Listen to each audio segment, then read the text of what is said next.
even though it was 9 years ago. Remember this? The 2022 FIFA World Cup is Qatar. How can we forget?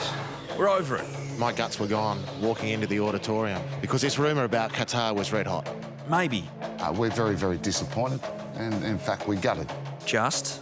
Westerners in particular will struggle for a beer, which is part of the World Cup experience, whether you agree with that or not. In reality, we have to be, because instead of that now fanciful idea of hosting a World Cup, qualification on a platter, the Socceroos must go the long way. And if there's anything Australian football knows, it is the long way. With new faces, who the new man believes could end up being the best Socceroos squad ever, this is the first of what could be another 22 stops to a World Cup. Up to 22 chances for new Socceroos legends to emerge. And we'll be there every step of the way on your home of Australian football, Fox Sports. Yes, it may have been 9 years ago, but it still stings to think that the hosting rights, they could have been ours. But fast forward to tonight, the Socceroos' 3-year journey to the 2022 World Cup in Qatar begins. Hello and welcome to our opening World Cup qualifier. I'm Tara Rushton. It's great to have your company in the early hours of this morning, and of course to be sharing this morning alongside Robbie Slater and Mark Bosnich. Welcome, gents. I would say good morning or good evening, but a very good morning. Good evening to the both of you. It depends whether you're kicking on or you've gone to sleep and you've woken back up. It's a long road, 3 years, and it all starts in moments. And we get the first chance to take a look at this squad as we bounce back from that disappointing Asian Cup quarter-final exit. With the lessons learnt from that to both of you, what do you want to see tonight? Yeah, and the experience that they would have gained from that Asian Cup, whether you call it a failure, a semi-success, you know, a draw. I don't know what you call it. What do you usually call it, Boz? Just a... I don't know. We didn't win. We didn't win. Simple. But look, it's an exciting time. It's the road to Qatar. It's the start of the World Cup qualifying campaign. It's a tricky one in Kuwait. We're in a group in this first phase of qualifying that we should and we will negotiate. And we know that in a year's time, around about that we'll go into the second phase of qualifying. It is a marathon, it's not a sprint. But you know, I'm just excited to be a part of it again and see how we go on this long road. Yeah, just a win for me, Tara. I think we're seeing all around world football. We saw yesterday Azerbaijan draw with Croatia. We saw Liechtenstein draw with Greece 1-1. All these so-called lesser teams are getting better and better and better. I know we played Kuwait not so long ago and beat them 4-0. But so far as I'm concerned, that was a friendly. This is the real thing. They've opened up their tournament already with a 7-0 win against Nepal, so they'll be fired up. The conditions will be in their favour, and our record is not particularly great against them, although it's been 10 years since we've been defeated by them. So I just want to win, just to start steady. All it needs to be, I know it's an old cliche, but it's just a game at a time. This is about qualification. It's not about, you know, playing fancy football or anything like that, just a win. Just get the result and get the job done. We saw what an atmosphere that's building in Kuwait City. They were expecting around 12,000 people out there tonight as well. And talking about the teams in our group, we kick off this first phase of Asian qualifying against Kuwait, as we mentioned. Then we host Nepal in Canberra. Following that, the Socceroos face Chinese Taipei and then Jordan before meeting them all over again, with this first phase taking us through to next June. Looking at the opposition, with no disrespect to the group, these teams, gents, don't necessarily cry out for the title of world beaters. But as we've seen when we've been playing more in Asia and in West Asia, there can be banana skins along the way. And if we don't finish top two, the equation's simple. I know top two in this group, it's speaking very prematurely, but we don't finish top two and our World Cup dream is over almost before it even begun. Yeah, and that's a possibility that I don't think is going to eventuate. I think we're largely good enough. We'll be the best side in this group. Home form will be a key. But this one is a tricky one because you're playing the conditions as well. And Kuwait are a very, very fit side. An opening game. Opening game. And as you just mentioned, they're going to have a big crowd. And these crowds, particularly in the Middle East, they love to beat us. They really do. And we don't have a great record, not only if you isolate Kuwait, but across the Middle East. Jordan, we've lost there before as well. And they are the other team you would expect, looking at it, that will go through from this group. But as Boz has said, you just want to start off with a win. The good thing for the Australian squad is most of the players are playing in their clubs, so that's a real positive.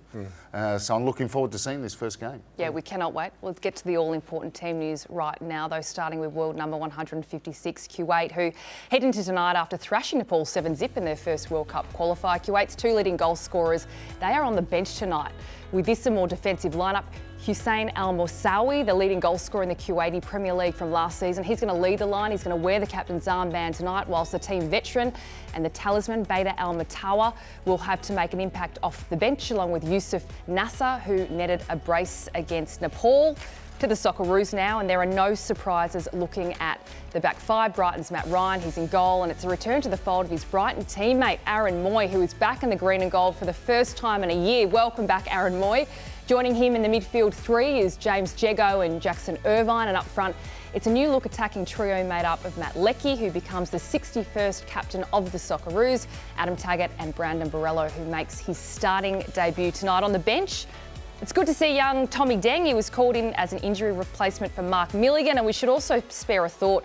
This is a bit of a side story for Craig Goodwin, who slammed his finger in a door whilst in camp. He's been unable to straighten it for a couple of days. Apparently he's in a fair bit of pain, and we can probably expect to see Abba Mabil to light it up off the bench against the team he made his debut against tonight. So that's pretty exciting when we're looking at this squad.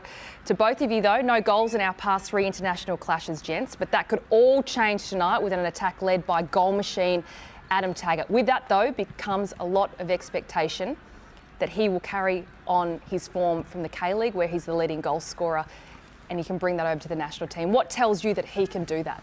Well, he's got a great goal-scoring record wherever he's been. If we go back to Perth, 38 games, 20 goals, 18 games for the Brisbane Roar, 11 goals, and now at the Sioux Wings, he's scored in 23 appearances. He's got himself 16 goals, and the K-League is a very good competition. So, we need someone. Of course, we've had Jamie McLaren, who played at the Asian Cup, and he's there as well, or will be there or thereabouts. But this guy, we know he's got the ability. For me, it's consistency.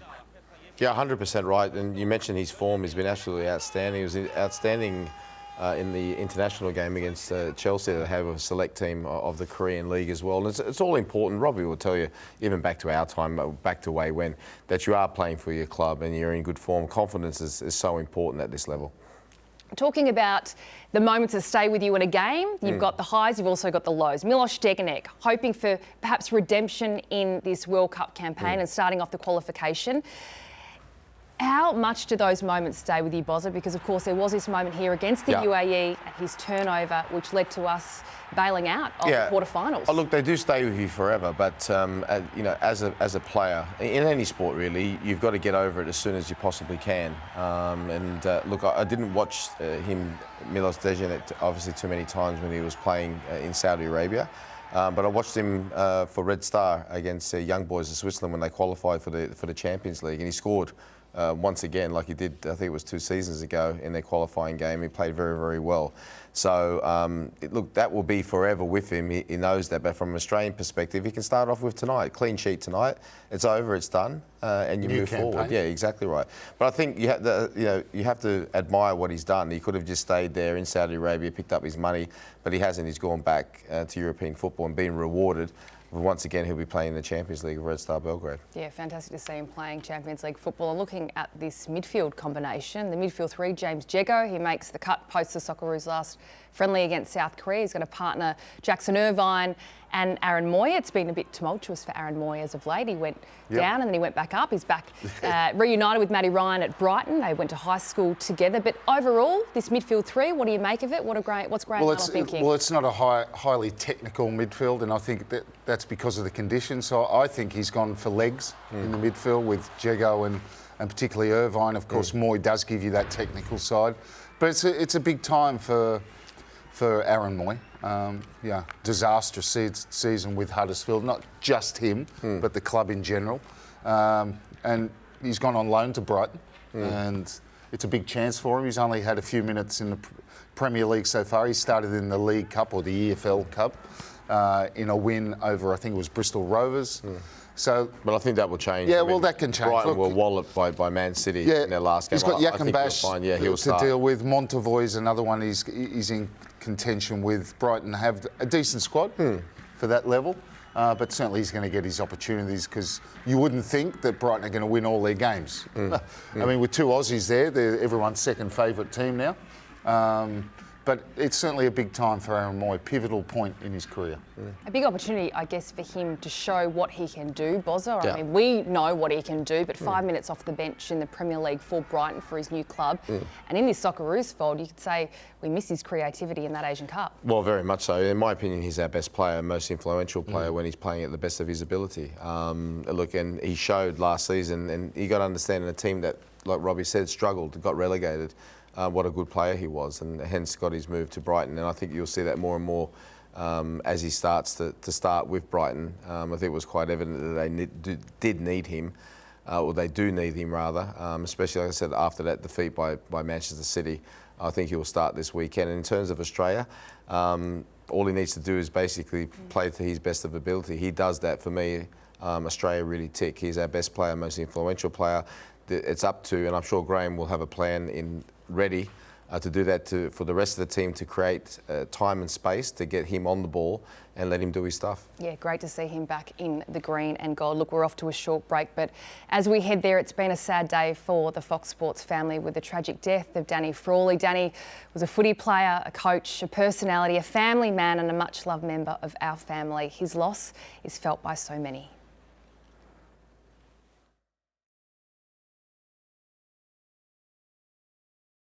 Well, new beginnings. The second Graham Arnold era starts, and this is such a good opponent for the Socceroos as they start preparations for their Asian Cup defence. Cruz finding Bajic. Cruz again.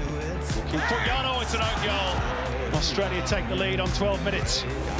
Jackson Irvine into the box, and Yano will put it away. Matthew Leckie has been replaced by Albert Bill. It's his international debut. Here's Tommy Rogic, chance for three, he scores. Tommy Rogic gets on the score sheet. It's a good touch by Juric to get clear of the defender. And here's a chance for Awamabil, who rounds off his international debut with his first goal for his country. What a moment. Flashback 9 years ago, we were playing in the park together with our friends, and you know, we could never dream of this. It's amazing that it has happened, and you know, we have to thank Australia for giving us this opportunity.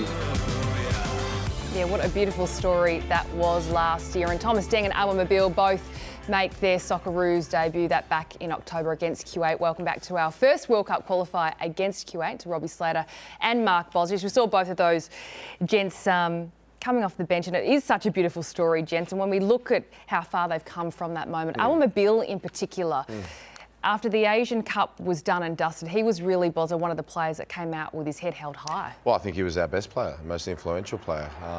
And, you know, like you said, listening to him speaking about that story is absolutely phenomenal. And like I said, I always had the feeling during this tournament that he was most likely to score, most likely to create. You could sense the opposition teams when they played against him as well had a genuine fear of him. So let's hope he can kick on now. Like I said, a wonderful story about him and Thomas Deng, and it's good that these young players are now not only getting the opportunity, but also, Rob, you know, showing what they can do as well. Yeah, and it's important for our future that players like this get the international experience and perform the way they have done so far. So, look, they're both on the bench. You'd think that Mabil will play some part this evening. So let's hope he continues his progression. Another that's not on the bench tonight, but he's done very well in making that right-back position his very own, is Ryan Grant, who was another arguably to be one of the best on ground during that Asian Cup campaign. Yeah, he was. Look, we know all about Ryan Grant from his exploits with Sydney. Another wonderful story in a different type of way. He suffered that horrendous knee injury, of course, but seemed to have, you know, when you do suffer such an injury and you see players like that, Robbie, you always wonder, will they come back the same player? I think he's come back even stronger. Well, he's had two. Yeah. It's an incredible story, and it shows how courageous he is and mental strength to come back from two of those injuries. And you know, we don't have much representation from the Hyundai A League in the Socceroos squad, but he's representing and he's starting. Starting lineup. He's the only one. Go Ryan Grant, and great representation when he says no to cutting off his mullet as well. Well, let's get the thoughts of the Socceroos coach right now ahead of tonight's opener. Here's Graham Arnold. Graham Arnold, Australia's quest to reach Qatar 2022 starts tonight. How keen are you to get the campaign underway? Yeah, look, very keen, very excited. We've known the draw for a long time, and we know it's a long journey to get to Qatar, and it's great to get things started. You've selected Matt Leckie as your captain tonight in the absence of Mark Milligan. What made you pass the armband to Matt? Yeah, no, look, Lex has been in the Socceroos for a long time, and he's very well respected by the players. And but it's not just Leckie that we look at. We've had now a few captains since I've taken over, but also in the past. We've got a great leadership group of 5 or 6 players that we've built over the last 12 months, and Lex was the natural candidate for this game. Some fresh faces in the squad tonight with Adam Taggart leading the line and also James Jago anchoring the midfield. A great opportunity for both of those players. Yeah, look, it's again, it's great to see these fresh faces, but also great experiences for these kids. Brandon Borello as well tonight, and they've got a lot of energy. Energy will be needed tonight, and I'm really looking forward to see how they go. Graham, wish you well tonight. Thank you. Yeah, big opportunity for a couple of boys in the squad tonight. Talking about Kuwait, they've had a pretty interesting preparation ahead of this evening. Going on a pre-season tour to lower league English clubs and pulling off a shock win against one of your former sides, Aston Villa. They were the reserves nonetheless. What's your thinking behind that? Yes, exciting, good opportunity for them, but ahead of the World Cup qualifiers? Yeah, well, look, at that time of the season, playing teams in Europe is a very good idea because everybody's getting ready for the season. Big difference than either playing them during the season or especially after the season, as Robbie said as well. And I would have thought, they played a lot of lower league side as well, and that generally is a very tough experience. And the fact that they're coming up against an Australian team who is known throughout Asia and pretty much the whole world as being very physical. Very tough, very fit. I think Romeo Jozak, their coach, would have thought, I want to try to play teams that we think are going to be similar to Australia, and there's no better place to go than to England to do that. Some good prep, and look, the media over there, they have been spruiking Kuwait's impressive performance against Minnows Nepal, which was 7-0. But Robert, is a little bit difficult to get a true indication of opposition like this. Yeah, but you can only play what's in front of you. Correct. And, they had 5 goals. They scored 2 in injury time. Nasser got a couple of goals for them. And look, as I said, they were impressive. I spoke to Graham Arnold a couple of nights ago, and he said he studied Kuwait. He said they're very fit. They're used to playing in these conditions that they're going to play in. Obviously, they're at home. So that's going to be something in their favour. Look, we will have the quality on our side in respect to where our players are playing. Technical ability and mental toughness and physical, but we've got to match their will. You've got to match their will. You've got to get it. You've got to win the battle before you have the right to win the game. Yeah, we can't wait to see how it does play out. We're off to a short break, though. Kick-off between Kuwait and the Socceroos coming your way on the other side.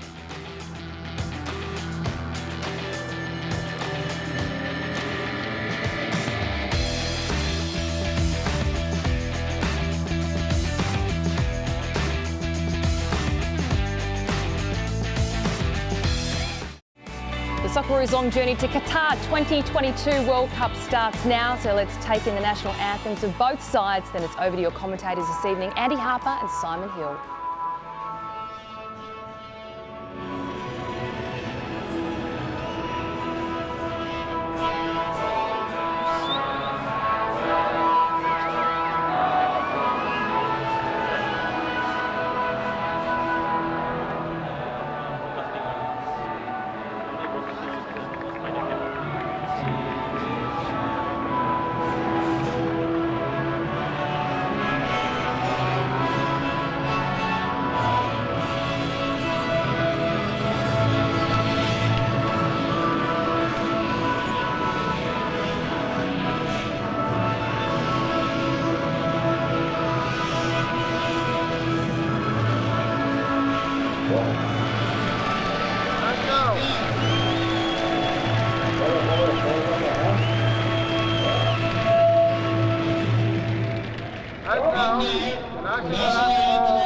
كويت السلام الوطني لدولة الكويت.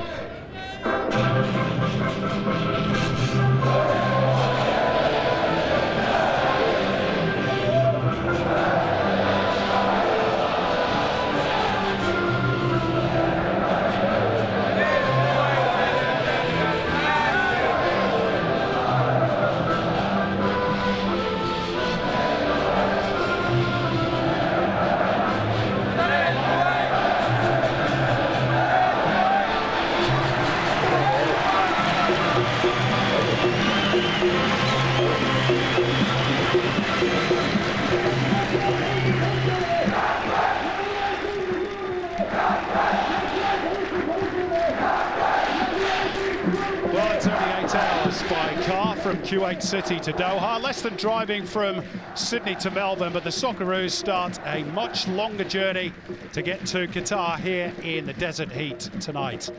Temperatures hovering around 40 degrees, which is why Graham Arnold has had his team in camp in Dubai to acclimatise.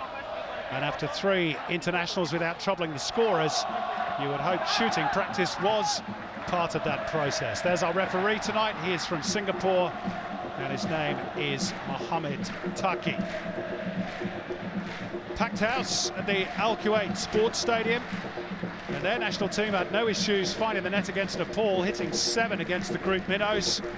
They will need no reminders that the last time Australia came to this stadium, they hit 4 without reply in that friendly win last October.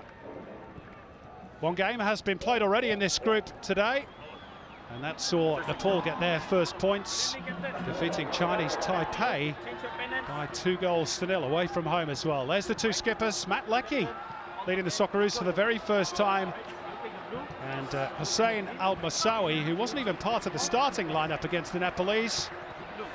Well, he not only starts tonight, but he leads the team as well. And he'll be much more used to these conditions, you dare say, than Matt Leckie, given that he plays his club football for Hertha, of course, in the German Bundesliga.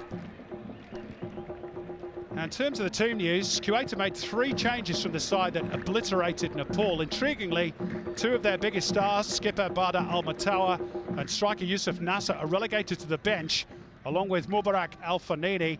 In come last year's Golden Boot winner in the domestic competition, the aforementioned Hussein Al-Moussaoui, and Al-Shrida and Amar Matuk are installed in a change of shape to 4-4-2. Number 10, Faisal Zayed, the team's main set-piece threat. Graham Arnold without Mark Milligan, of course, so Milos Degenek partners Trent Sainsbury in defence.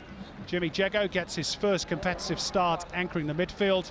Brandon Borello, just his 2nd cap after featuring in the opening 3 games of the German Bundesliga with Freiburg. And in-form Adam Taggart gets a chance to show he's the missing link up top after 16 goals in 24 for Suwon. There's Romeo Jozak, the 46-year-old Croatian who helped develop the likes of Luka Modric with his time at the Croatian FA. And Graham Arnold won't need reminding, he lost his first away game as interim coach of Australia back in 2006. One of the scorers in a 2-0 reverse that night was Bada Al-Matawa, part of the Kuwaiti squad again this evening. So how do Australia cope with their first test, and more importantly, these conditions? Very, very hot. Might be a case of having to pace themselves a little bit tonight. But they will want to start their World Cup qualifying campaign with 3 points on the road in the Gulf, in the hope of being back here in 3 years' time in neighbouring Qatar.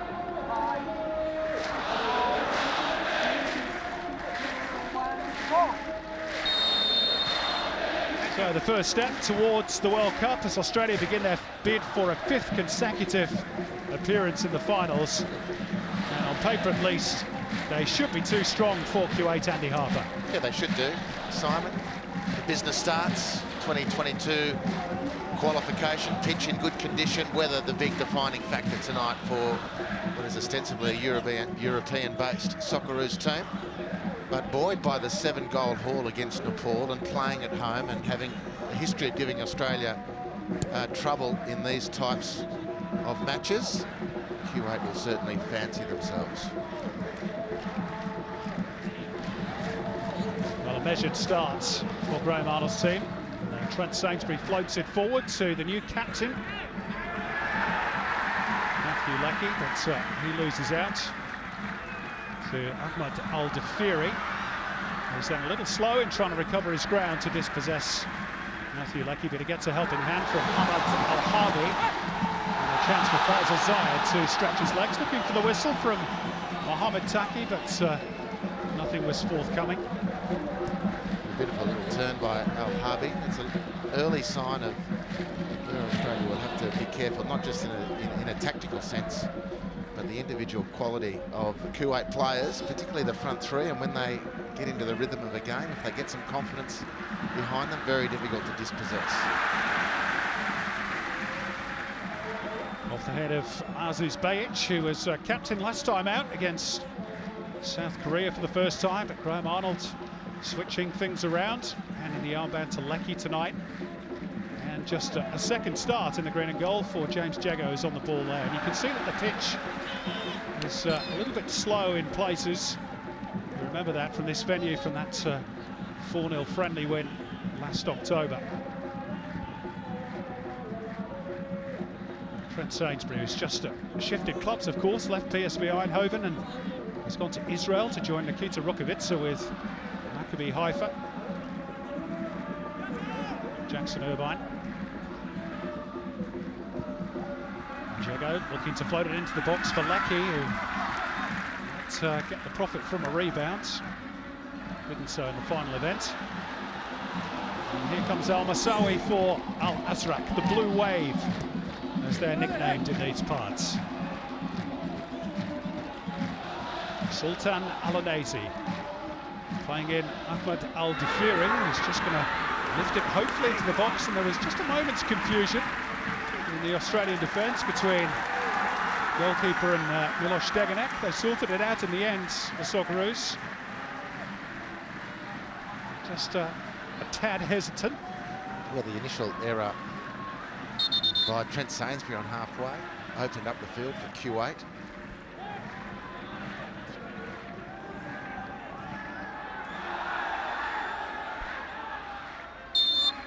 Al-Difiri getting rid of a stray bottle before we can continue. And Faisal Zayed and another one. Of course, Kuwait have just returned to international football after a lengthy ban for governmental interference, so they haven't played a competitive match at this level in almost 4 years. Romeo Yozok did get some competitive football under the team's belt with the West Asian Championships. They went out in the group stage. So that one is tidied up by Aziz Bayic. There's another one who's called it quits at PSV Eindhoven. Graham Arnold has changed the white shirt for the black t-shirt, probably wise. He didn't want to come over all Ange Postecoglou on us in the Middle East. Ups with the sweaty shirt. I think we auctioned that, didn't we? I think most certainly did get auctioned. Hope we washed it first. Very cunning move by Graham Arnold to wear the black shirt. Yeah. No one will be able to tell how hot and bothered he's actually getting.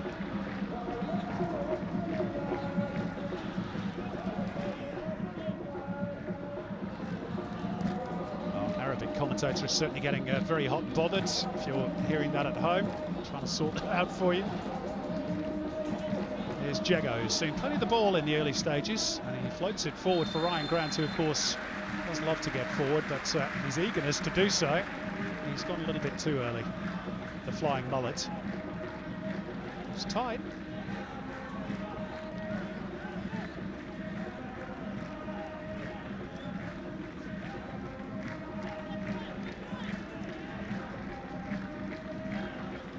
What do you make of Graham Arnold's lineup tonight, Andy? That's a foul by Jago again. Like Grant, a little over-eager in his challenge. Yeah, I think, Simon, the big talking point is Jago for Luongo.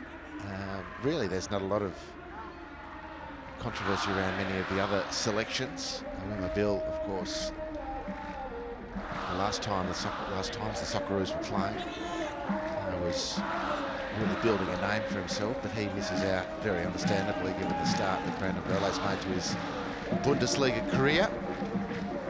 Matt Leckie's a rusted-on starter, and of course Adam Taggart, scoring goals in Korea, is a very obvious selection as well. So not a huge number of talking points around the selections. Milos Steganek probably the beneficiary of Mark Milligan's absence. It's described as just a minor leg injury, but not worth the risk. There's Bayic, who's rather boxed in, finding Borrello, just his second cap tonight. He has started all 3 games in the Bundesliga for his club side Freiburg. He made a good start to life in that league. Whipped it towards that near post where Adam Taggart was lurking, but Fahad Al-Hajri stooping to nod the ball behind for the game's first corner. It's a nice ball from Jago. Taggart making a menace of himself. He's a very, very good defender. Al-Hajri, as we see here. Dangerous from set pieces in attack as well, but did his defensive job beautifully there.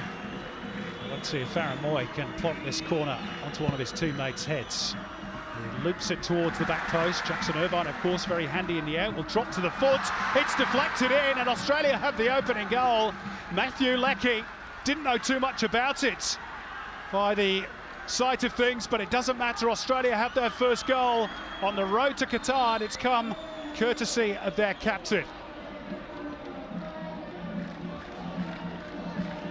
There is a little bit of debate with the Kuwaitis claiming offside. Mohamed Taki has waved those appeals away. Let's have another look at it, different angle. Well, captain for the night, Matthew Leckie, is now the accidental hero. And he's definitely on. No question of offside. Jackson Irvine deciding to swing the left boot, makes reasonable contact. And Matthew Leckie just watches the rebound off his shin. And to give Australia the lead on his debut as captain. It's his 10th goal for his country. And fully justifying the handing of that armband to him by Graham Arnold, even though it was probably one of the scruffier goals he'll score. Just really bounced off the shins, didn't it? But great start for the Socceroos. Taggart trying to steal in on the blind side. This time, Kuwait stand strong and look to launch it forward towards Faisal Zayed on the left. Tidied up though by Ryan Grant.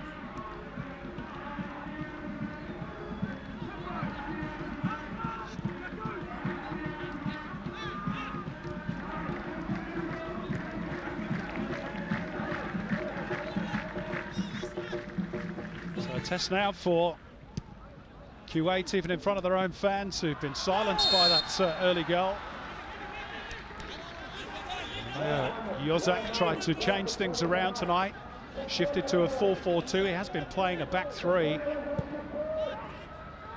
has left, as mentioned, his two biggest stars on the bench in Badr Al-Mutawa and Yusuf Nasser. Dare say we might see those two at some stage. This is Abdullah Mawi, who has his jersey tucked by Deganek.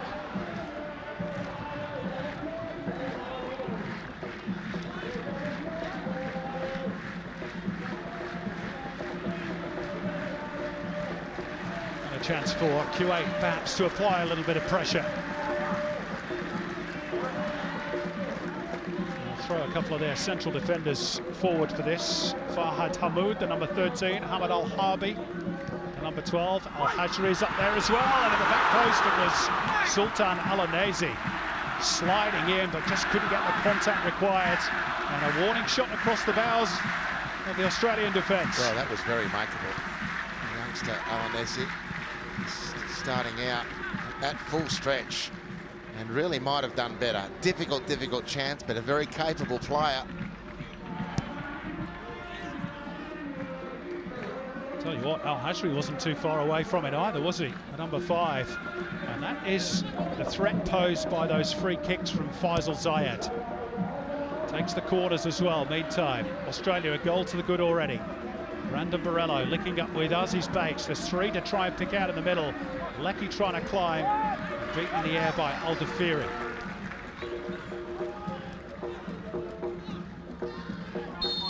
Given the temperatures, Sandy, as Milos Deganek picks up a whack, and that'll be the game's first card for Abdullah Mawi. Despite the heat, the game has all of a sudden got a bit of heat in it. Yeah, it's good tempo. Certainly from the Socceroos' viewpoint, there was the late challenge by Abdullah Mawi. I mean, the defining factor, apart from the heat, is the really low humidity, so it's not as draining as, say, playing in Southeast Asia. Still, nevertheless, very warm. Good tempo from the Socceroos. Importantly, they've got an early reward for their endeavours. Let's see if they can double their money here. Moy will leave it. No, he won't. Whistle's gone. Foul inside the penalty area, which made Deganek's efforts needless. And Maui confirmed That's the game's first booking. That's the family name, Al Mutairi. It does go by the moniker of Abdullah Mawi.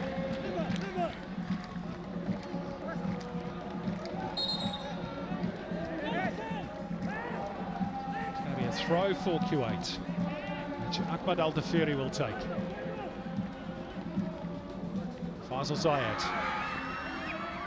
uses the body to try and get away from Grant and create the angle. He wins a corner, which is probably just as good with the sort of delivery he can put in, as we've already seen from that free kick. Plays for the Al Kuwait club, whose home stadium this is. A PE teacher by trade. They all have full-time jobs, these Kuwaiti players, but they get paid well as well to play football. In towards the near post, that came off a Kuwaiti head, I think. Back for Abdullah Mawi in the deep. It's a very clever switch of play for Faisal Zayed, who gets a second bite at it from a much more favourable position, but Trent Sainsbury stood his ground well. And this is Amo Matuk, and gets a bit of a helping hand from Al-Dafiri. A good spell from Kuwait, and it's built largely around Faisal Zayed. It's not just the free kick, Simon, which you've accurately depicted as being very, very dangerous, but he changes the momentum of a game because of the quality of his technique. So where Australia might be pressing and enjoying some momentum in pushing Kuwait back, the release ball out to Faisal Zayed, each time it's gone his way, he's been able to get the better initially of Ryan Grant. It just changes the complexion of the game, and Kuwait have been able to build off the back of that.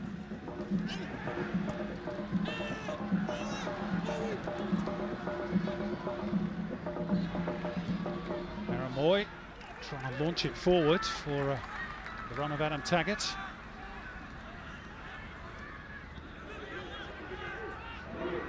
ربما ودي أن أكون متفائل خير بحول الله تعالى، ولكن إذا استمرت الأمور بهذه الطريقة يجب البحث عن الحلول يا جوزاك.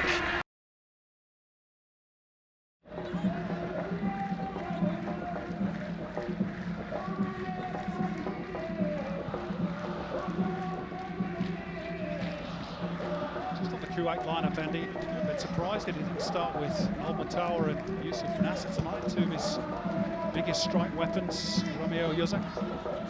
Well, only in one sense, Simon, yeah. Given the short turnaround in games, given what was to be expected, a more athletic opponent in Australia than Nepal could present. And two of the older statesmen, certainly. Al-Mutawa, into his mid-30s, 170-odd caps. Yeah. So off the bench, huge danger. And look if they can stay within striking distance of the Socceroos and believe that the conditions will drag them down a bit. Ryan Grant not with the best cut back. He's in a good position down that right-hand side. It's set up again through Lecky. A mistake on the pass back, and that gave Jimmy Jago a bit of work that he didn't really want. Ryan out to sweep, and Sainsbury to thump it forward, and it's a clever header by Taggart. Here's Lecky. Taggart has taken up a good position. Could be another chance here. Adam Taggart. Oh, it's a weak effort. In the end, you can see Graham Arnold's reaction on the sideline. Corner screen. That was a really good chance for a man in rare form at the moment. Mate, given his form, I thought that one was all over. And particularly having used Aaron Moy's unbelievable run out of midfield as a decoy, which is reasonable, but not rewarding that run from Moy puts even more expectation that you get the effort on target. It was rather limp from Taggart, unfortunately. Sharp in the build-up otherwise. At the very least, of course, Australia have broken their three-game scoring drought. Going back to the Asian Cup and the game against Syria. Thanks to Matthew Lecky's shinner in the 7th minute.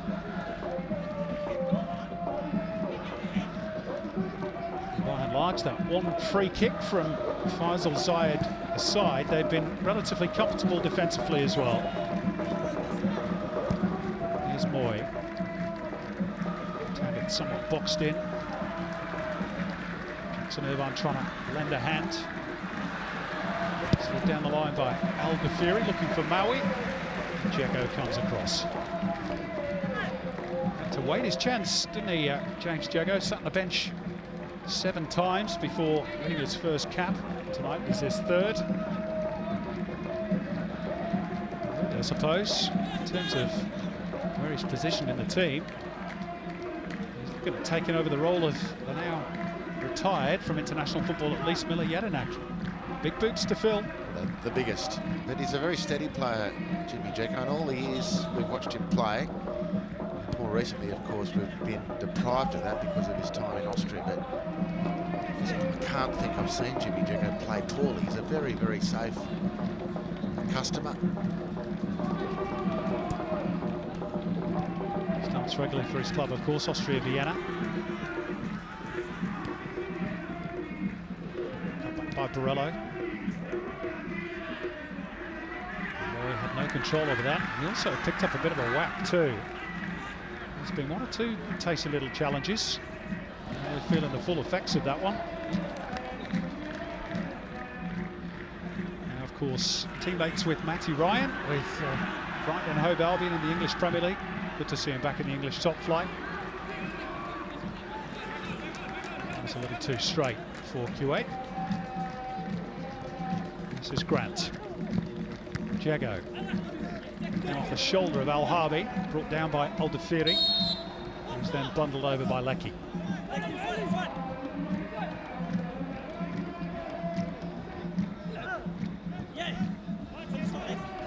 Pretty glum faces in the VIP box. Might well be the VVIP. We know those signs well from our times, the Asian Cup, Andy. Champions League, etc. There's never enough of these when it comes to the important people list. Very true. And we're not on it. Here's Jackson Irvine. Chance here. Just sent a little wider than he wanted. As he's back inside the penalty area. Irvine with room to turn and took the shot on himself in the end. He's always leaning back into it. Well over. Unfortunate for Jackson Irvine because it was a beautiful ball for Borello.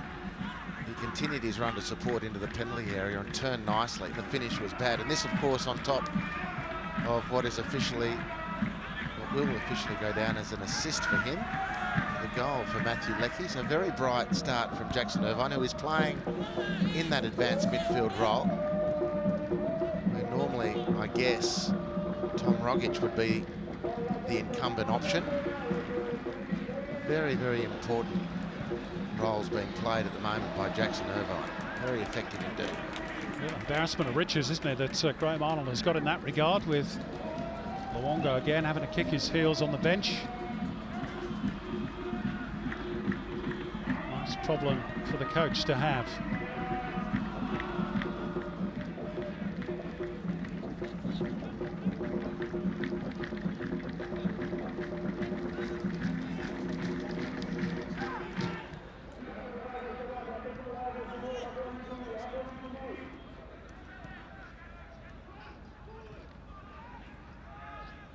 This is Moy.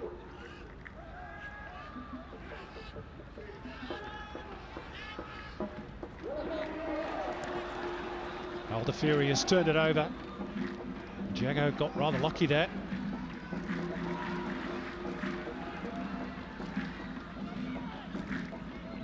Square by Moy. Bajic.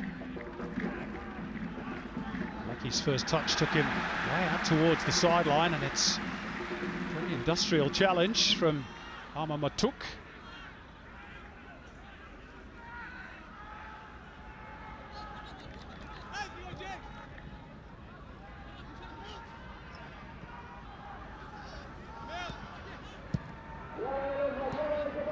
So far, you'd say Graham Arnold will be pretty satisfied, Andy, with this start.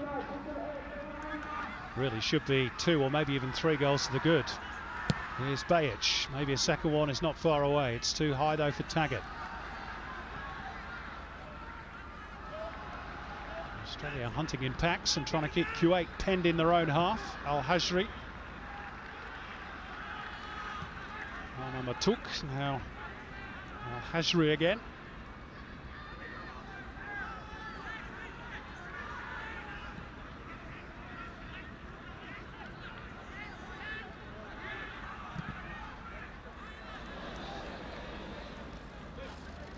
tricky Faisal Zayed. He's going to keep Ryan Grant honest tonight. Grant is strong and focused on the task. Well, importantly, it's the first time the ball's gone to Faisal Zayed, and Ryan Grant's been able to dispossess him. Now, the Kuwaiti thought he did it illegally, but the point was, it's on those little pivots that Kuwait's little efforts have been able to turn and build, and Ryan Grant very importantly nullifying that one. It's the key part of the field from an Australian viewpoint.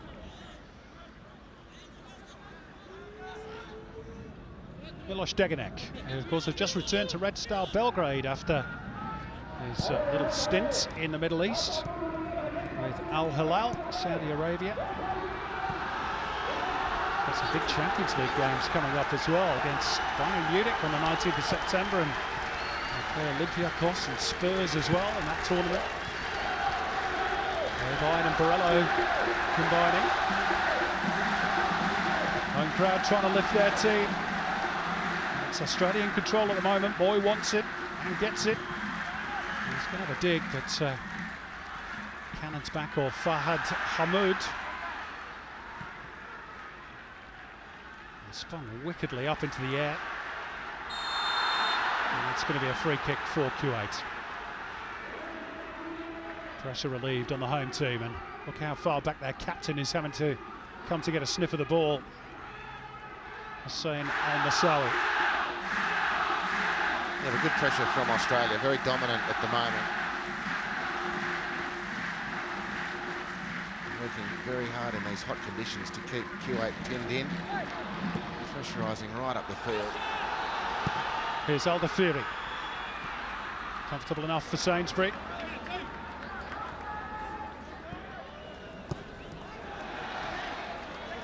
Challenged by Al-Harbi, wasn't all that effective. Irvine, what a lovely ball by Jackson Irvine. Finding Moy in space, Borrello making towards the near post. Ball went to the far, and Taggart drops here for Irvine, wouldn't sit for him, Taggart.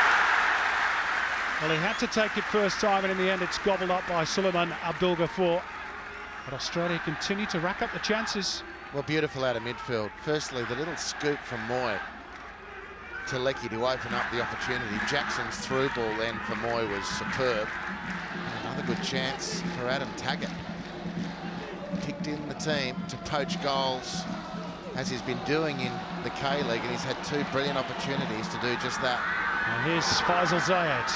Sainsbury's come across to attend to him. It's found its way through. Sainsbury wrong-footed. Faisal Zayed got a bit excited, didn't he? Hit the cross way too much. And he's their go-to man. Well, he certainly is. Good game, this. Kuwait have got enough weaponry to make Australia look twice. The Socceroos surging forward and playing a very dominant brand of football. And really should be further clear on the scoreboard. How often have we said that about our national team in recent years? Has been one of the big problems that Graham Arnold has to solve. Taggart given the job tonight, but he has others on the bench, of course. Jamie McLaren, Apostolos Yano. Awan Mabil, of course, has made a good start in terms of goals to his international career as well. A little look at the skills of Faisal Zayed. And he felt that was a foul by Ryan Grant. The referee disagreed. There's been one or two tasty challenges.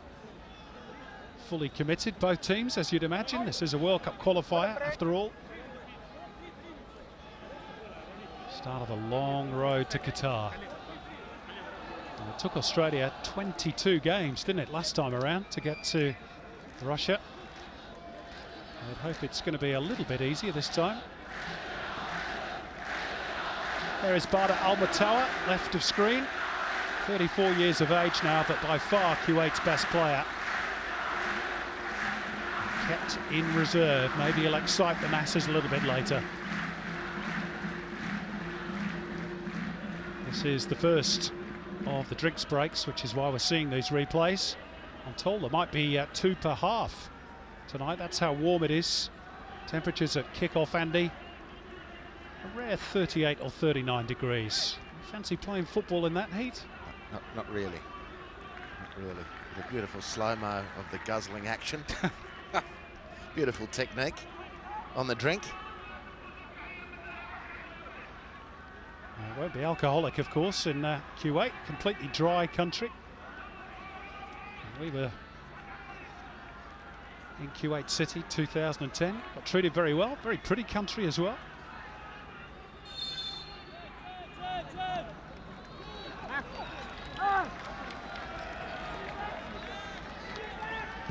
So far, so good for Australia. Back underway after the drinks break. Here's the game's only goal scorer, Matthew Leckie.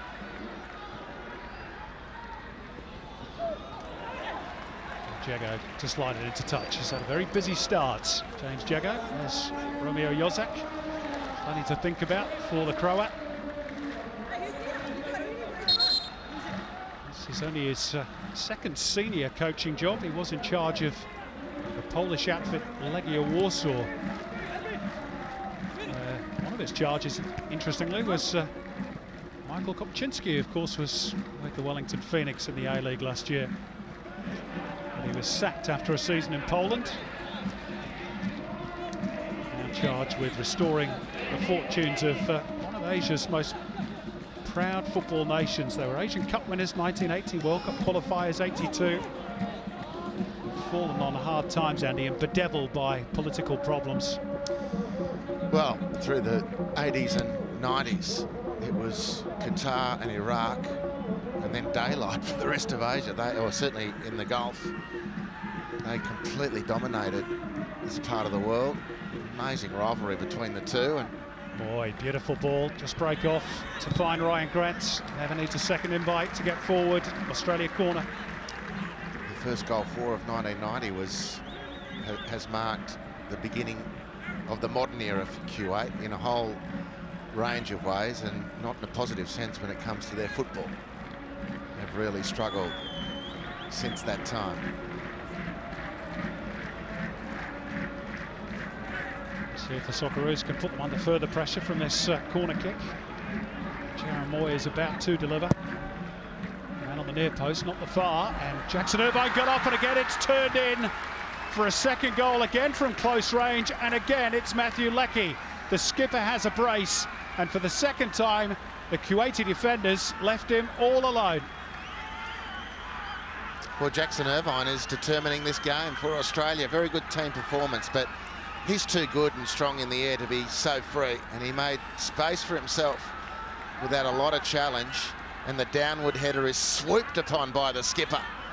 And there's no mistake about this one from Matthew Leckie. He just turns and swings and gives Australia a 2-goal lead.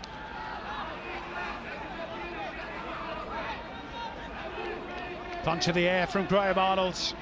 He knows that's a crucial goal.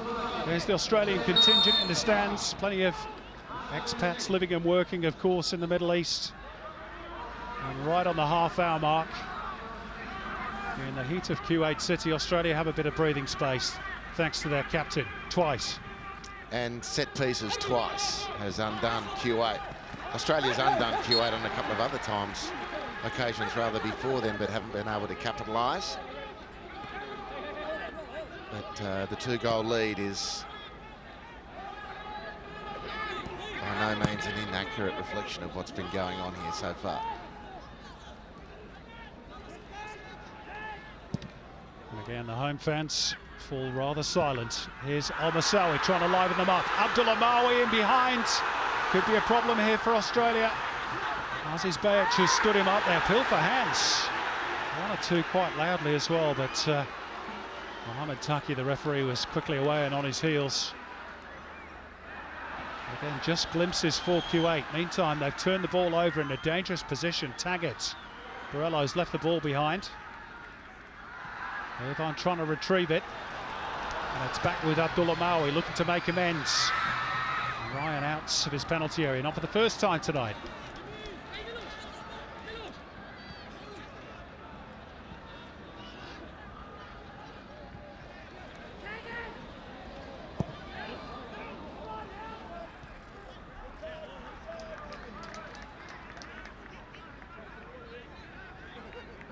Well, this is the back end of that really, really good chance. Abdullah Mawi was through on goal and no suggestion of handball. None whatsoever.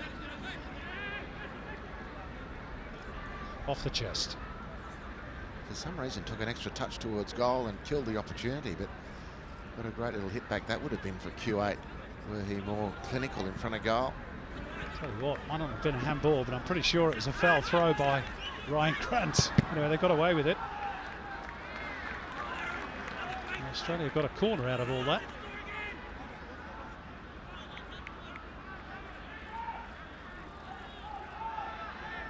Adam Taggart's had 2 good opportunities. Not scored for his country since the East Asian Cup against China back in 2013.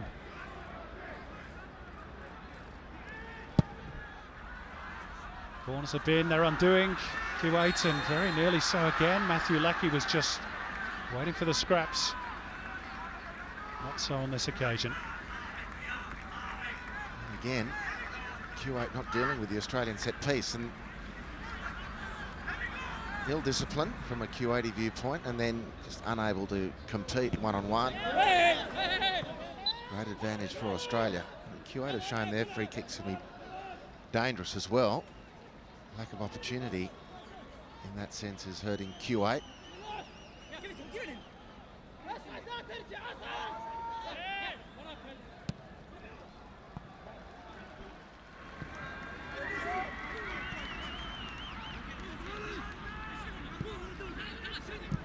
Australia's last away win in World Cup qualifiers was 3 years ago against the UAE.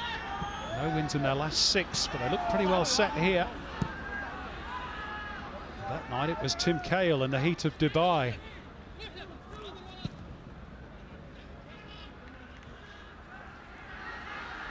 Tonight it's one of his successors, Matthew Leckie, with a double. His first international goals in a year. Matuk forced to turn back, scooped up in the air and out of play by Fahad Hamoud.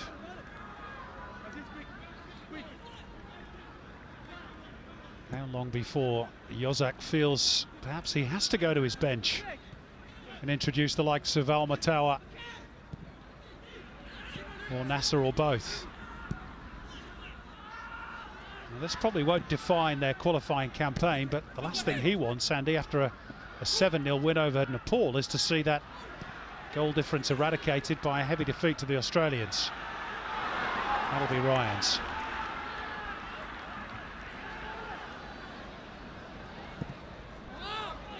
Aaron Moy. Looking for Leckie, of course. He's on a hat-trick and we only played 35 minutes, just shy of. Al-Hajri settling things down. Sultan Alanesi. Neat little spin by Ahmed Al-Dafiri. Again, they look for their go-to man, Faisal Zayed. Bit of a ripple of excitement whenever he's on the ball. Route to goal blocked off, though, by Jago for now.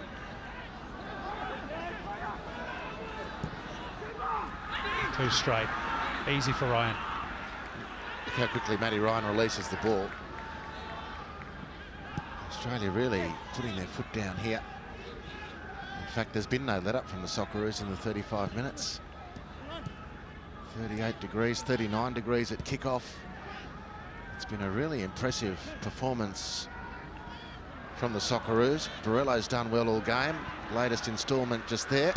And Bajic with a cutback. Jackson Irvine. He's got in some good positions in this first half, hasn't he, Jackson Irvine? Well, fantastic game so far from Jackson Irvine without the finish. He's put on 2 assists for Matt Leckie. Can't take that away from him, but he's been in space to score his own goals on a couple of occasions. This was a really good chance for him. Would have capped off a sensational first half from Irvine.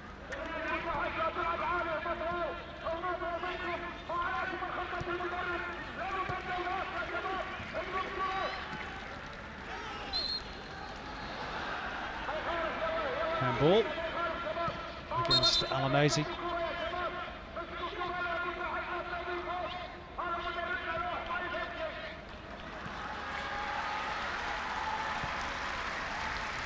Australia have a month's break, or near enough, before their next assignment, which is against Nepal in Canberra, followed by a game against Chinese Taipei 5 days later.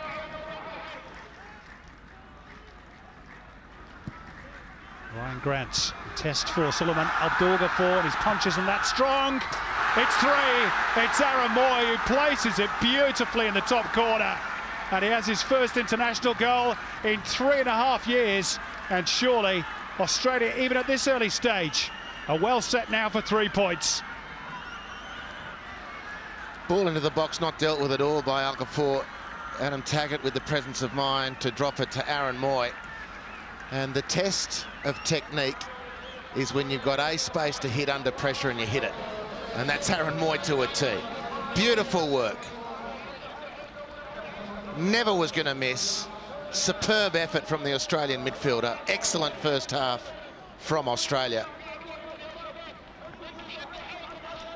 Lovely camera angle to show just how well Aaron Moy placed that.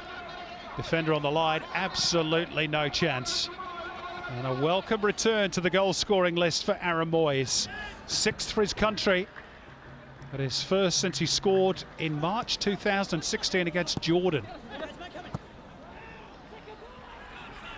And a really dominant first half display by the green and gold. That there will be a free kick for Kuwait. Been a hold in by Matt Leckie.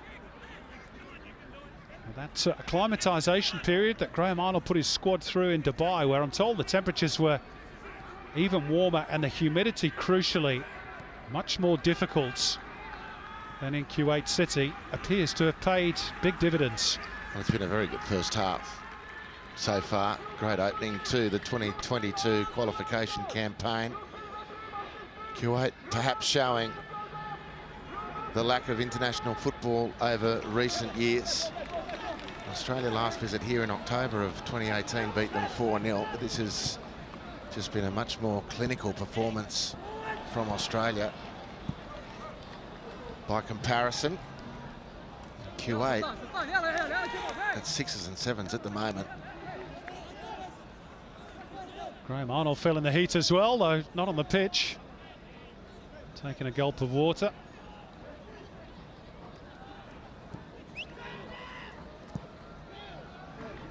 His team really has done him proud in this first half.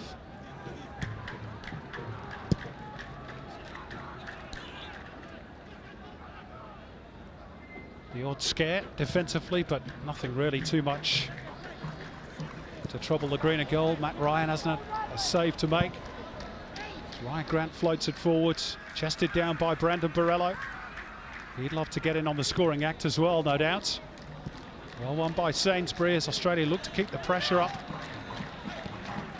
Back with Grant, who slings it across to Jego. Every pass hitting its mark at the moment. Aziz Bayic. Borrello.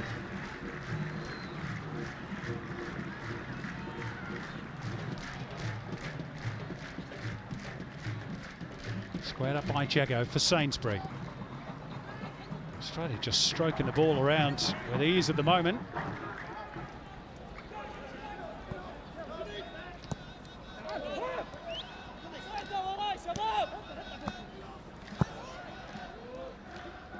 Make the Kuwaitis do all the running.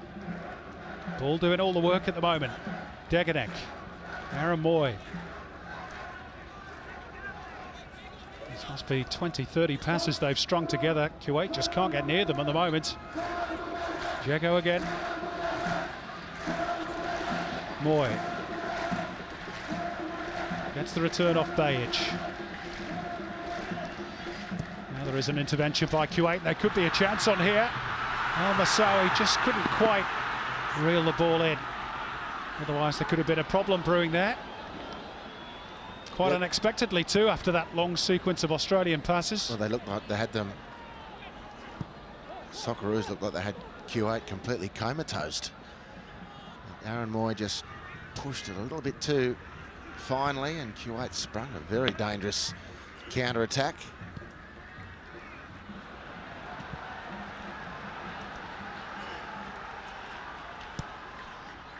They do look a little dishevelled though at the moment.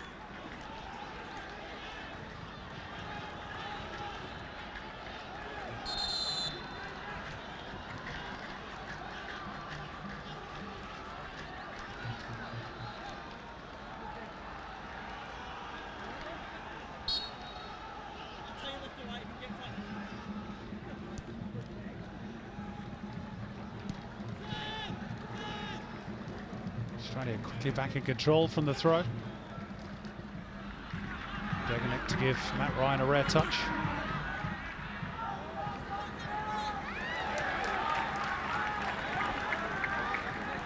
Massawi sliding in. 17 goals in the Kuwait Premier League last year. Won the league's Golden Boot. Plays with the Qadisiyah club. Probably the best club outfit in Kuwait.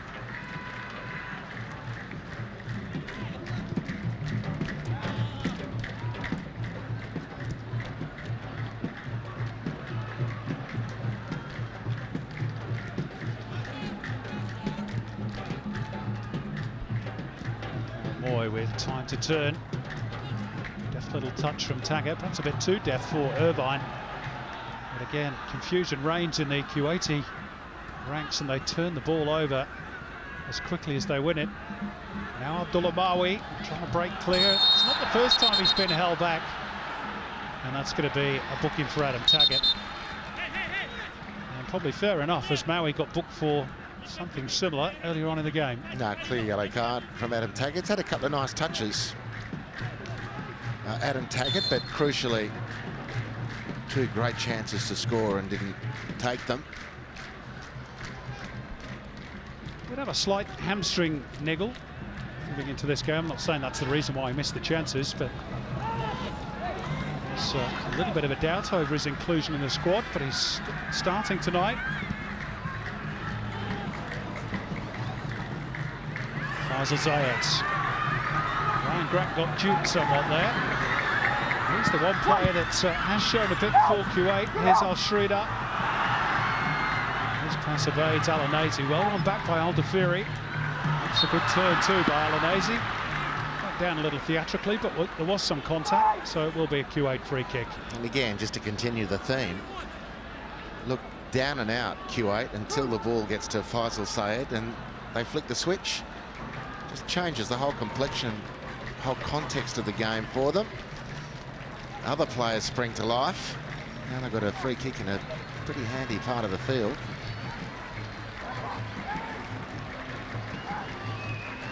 Not surprised Faisal Zayed's not going to take this. Hussein Al-Massawi is perhaps pulled rank. Might be the final chance of the first half for Kuwait, maybe their only chance. 2 minutes of stoppage time to be played. Hussein Al-Massawi might have a crack here, I fancy.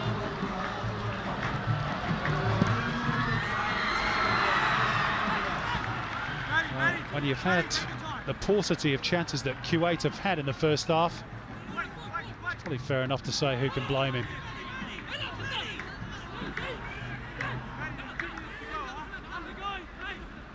Nothing to trouble Matt Ryan.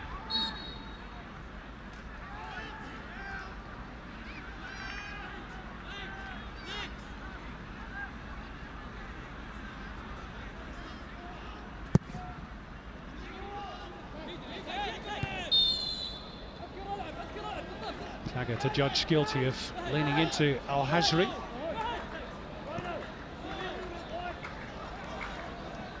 This is Fahad Hamoud.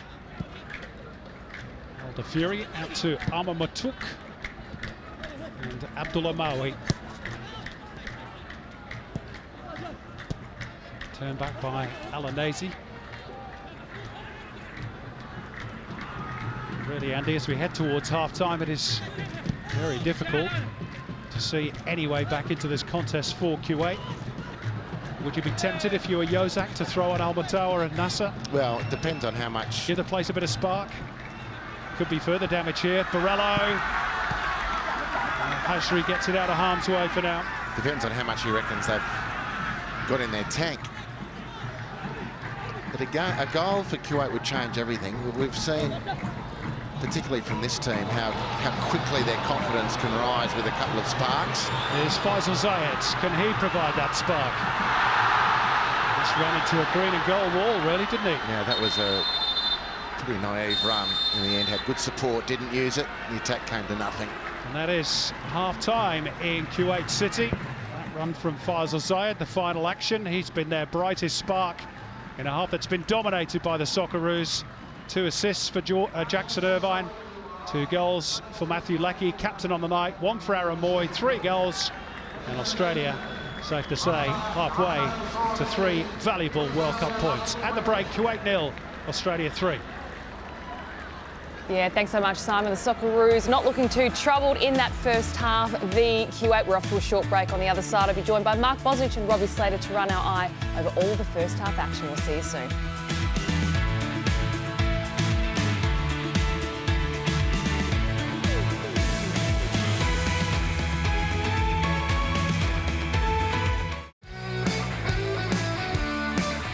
The 3-year journey and the road to 2022 Qatar starts tonight for the Socceroos in Kuwait City against the world number 156 side.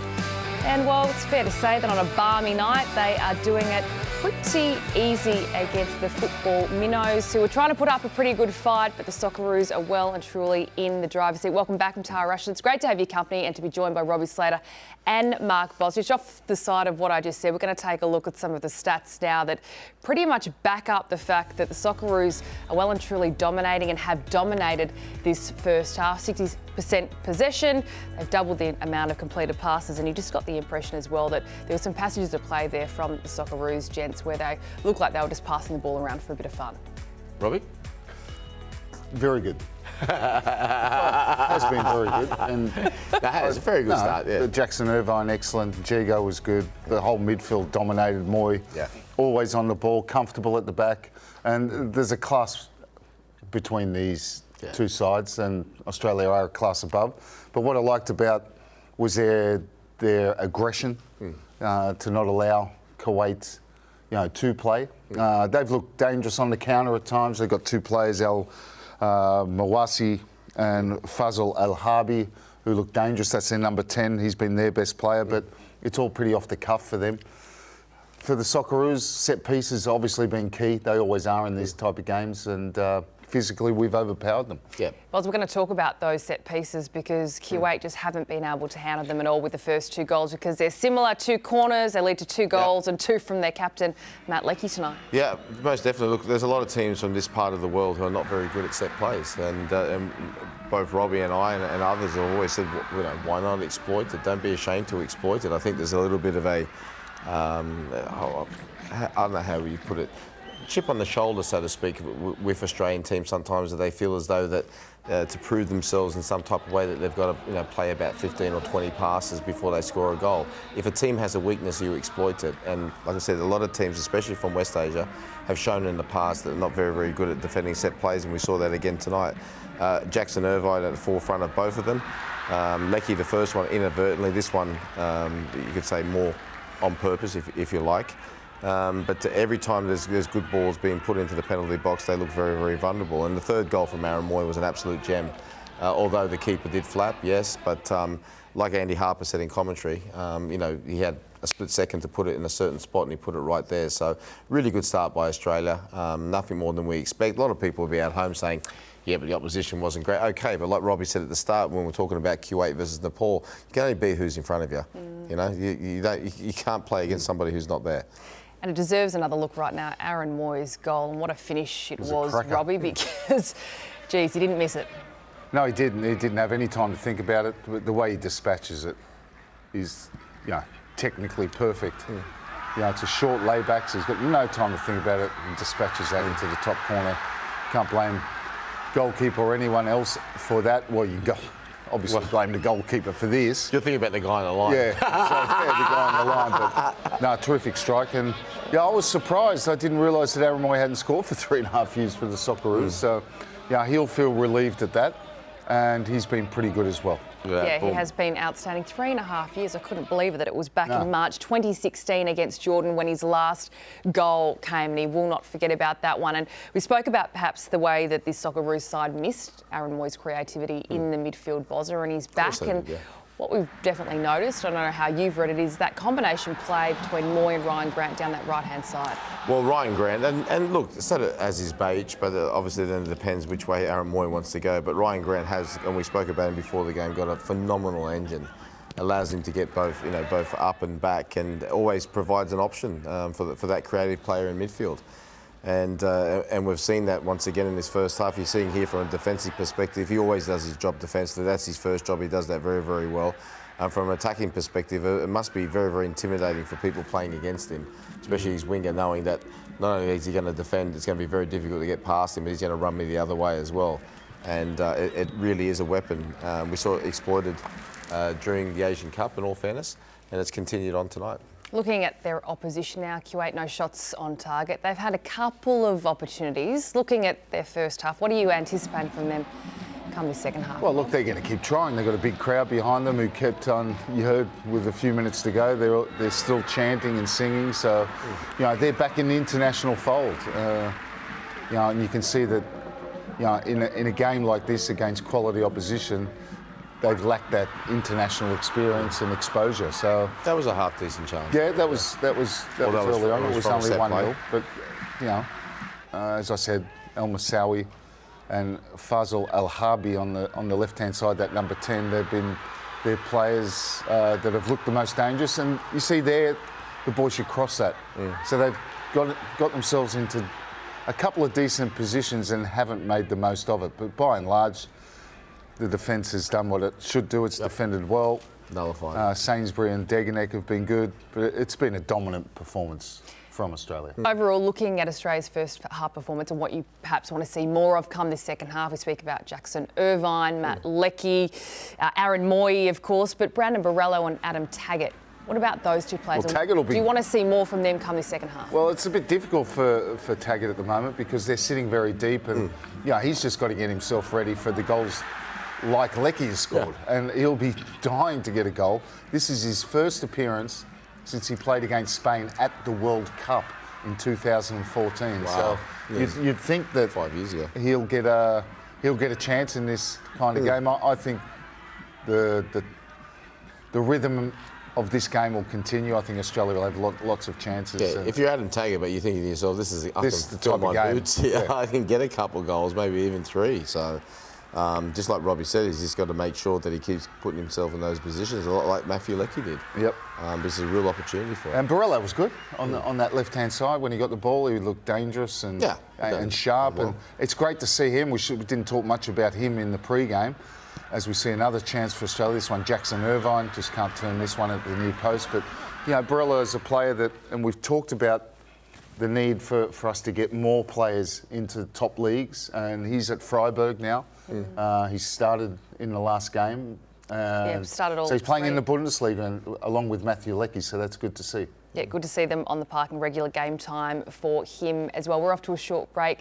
They're here on our opening night of our World Cup qualification. It kicks off tonight. We get it underway. We've got a huge second half coming up on the other side, though, between Kuwait and the Socceroos.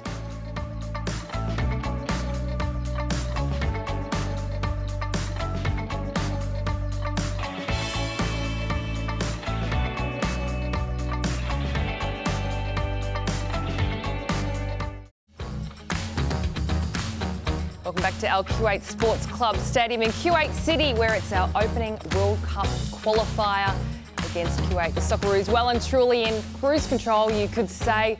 3 goals to the good against the world number 156. And there is a huge second half coming up. You can see boys out there. Well, the referees are well and truly ready, but there's some warm-ups still going underway, and the team are making their way out into the pitch. Quickly to you, Robbie, I'm stating the obvious. Can you anticipate any changes come this second half? Yeah, look, I think definitely given the conditions and given the scoreline at the moment, that he's got a great chance to get some fresh legs on there and see a couple of the players. Who would you like to see? Mobile. Yeah. I'd like to see him again. Maybe Luongo as well. Really pretty subjective. Yeah, I mean, I'd be saving the players that are going to be needed for their clubs this week. It will put him in good stead. When I say him, Graham Arnold, in good stead with their club managers. People like Aaron Moy, I would take them off now. In terms of Kuwait, I'd substitute everyone except for number 10. Well, I think they should huge change. Well, they've got 2 of their leading goal scorers. Well, their captain, their usual captain, sitting on the bench as well. But we thought that was because they were going with a more defensive-minded approach. It hasn't exactly worked for them this evening. No, but they'll be thinking also, and look, that's definitely, and this is obviously one of them coming on, but they'll be conscious also of goal difference. You know, they got 7 against Nepal, but given Australia are raging favourites to top this group, you'd say Jordan and Kuwait would be the other 2 to fight it out. So they'll be very wary not to cop a real hammering. Yep, the captain you could see there, the usual captain, the veteran of the side, Bader Al-Matawa, who is coming on. He's this side's leading goal scorer. Let's get to your commentators right now, Andy Harper and Simon Hill.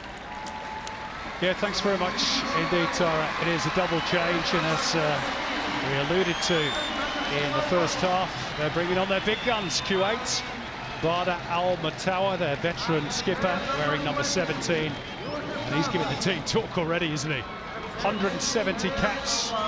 He's going to fire his team up. And also number 20 with his back to us, Yusuf Nasser, who's got 38 goals in 82 internationals. He plays for the Al Kuwait club, whose home venue this game is being played at.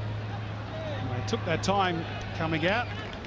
Sridhar Al-Sharida and Abdullah Mawi are the 2 players replaced, and well, talk about a captain's role. He's taken over from Romeo Yozak already, hasn't he, Al-Matawa? So we get the second half underway, and Al-Matawa and Andy Harper have got a big job to do. 3 goals down at the break. Played his cards at half-time, Romeo Yozak. You know, as much for political purposes as for tactical ones. I mean, there's no way really in this type of climate environment that he could look down the Kuwait football fans in the eye and say, yep, we could have a go at Australia without our 2 most formidable attackers outside of Faisal Saeed, of course. Well, let's see if the 2 changes make a difference. Here is Al-Matawa, who wanted a trial with Nottingham Forest back in 2012. They wanted to sign him as well, the days of Sean O'Driscoll as manager, but he couldn't get a work permit. Already he's lifted the crowd, at least, you sense, and probably his teammates as well. Ball is lifted into the box, but no particular danger for Matt Ryan. But 3-0 is a very comfortable scoreline, and Australia's performance in the first half was a very, very dominant one. But with Kuwait in particular, we've seen it a number of times with teams from this part of the world. Game can change really quickly. If they can just hold it together and then jag a goal, Kuwait, the complexion of the match will change dramatically. So Australia needs to remain vigilant.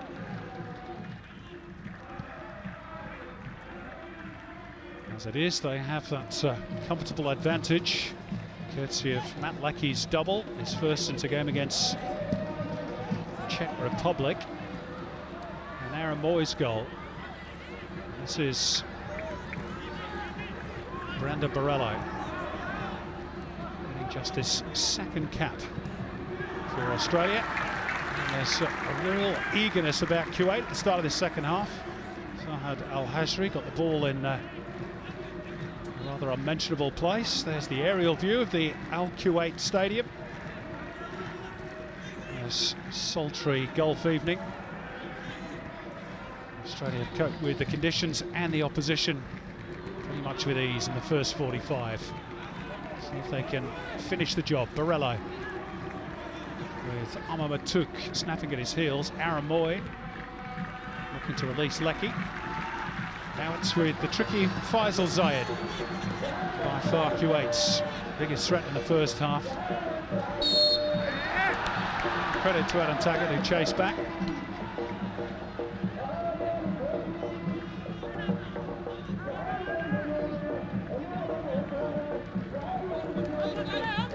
I guess the only black mark against Australia, if you can call it that, Andy, is the fact that they didn't really score more goals in the first half. Could have been 4-5.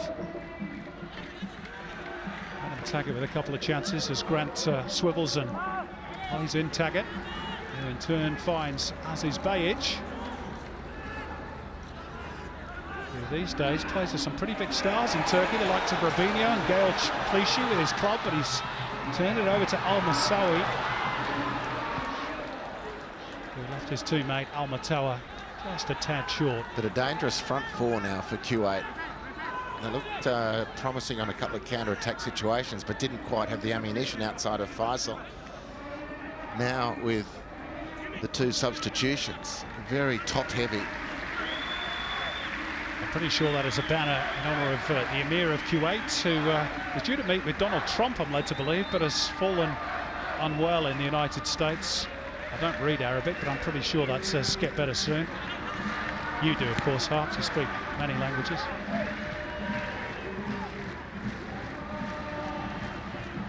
Aaron Moy driving forward through midfield. Like he's offside, though.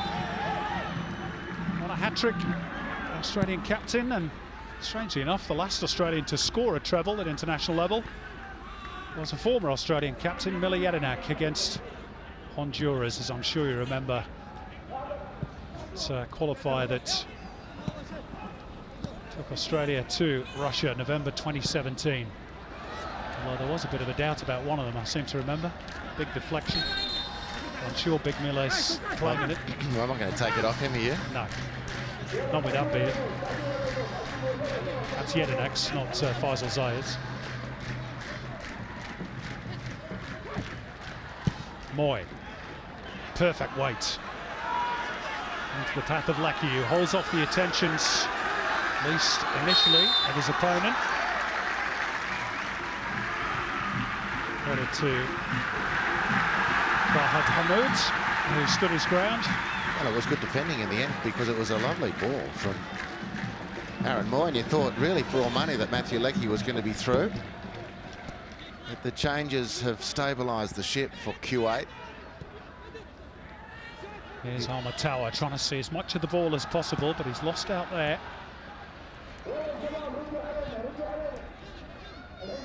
Irvine just too far in front of Barella. Al Hajri injecting himself into the attack. Yusuf Nasser's first real involvement. It comes through Al Harbi. Al Matawa floating it forward. Al Moussaoui, and the first real threat on the Australian goal. Just glanced the side netting of Hussein Al Moussaoui. Kuwait's threat starting to grow. Well, this decent chance now. Nice ball from Badir, one of the danger men, and the first half captain deposed from that position because of Badir's inclusion. Shoots and nearly troubles Matt Ryan at the near post. Aussie keeper had it covered, but a good action from Kuwait nonetheless.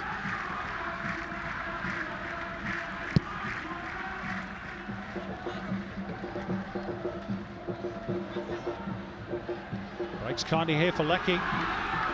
Oh, tripped on the edge of the D by Farhad Hamoud. Good chance this for Australia. Aaron Moy will perhaps fancy his chances. Leckie upended by Hamoud, who mistimed his challenge horribly. Gee, it was a hacking challenge. It's one of those ones where there should be a specific punishment for something that's really blatant like that. Well, punishment may well be exacted, perhaps by Aaron Moy. Suleiman Abdul Ghafour, the Kuwaiti goalkeeper, No indication. trying to line his wall up correctly. Sorry, son, no indication so far that even received a yellow card. No. Oh, that's remarkable.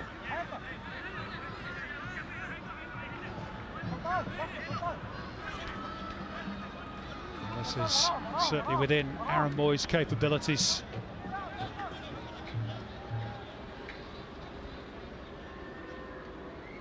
Goalkeeper a metre off his line, side of the goal unguarded. Aaron Moy goes for it and very nearly finds it.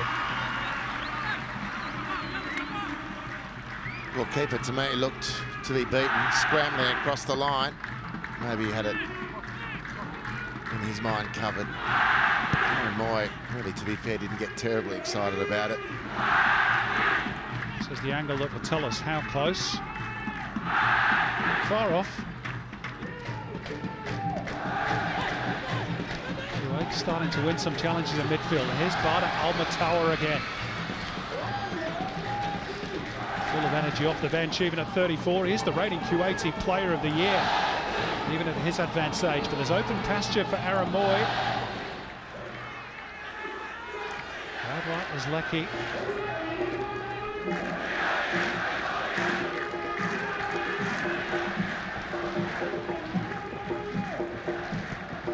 Graham Arnold, I'm sure, will have expected some sort of response from Kuwait, and they've certainly provided one. Boosted by that double change. Lecky earns another free kick. And he's asking where the card is. And it's all getting a bit heated.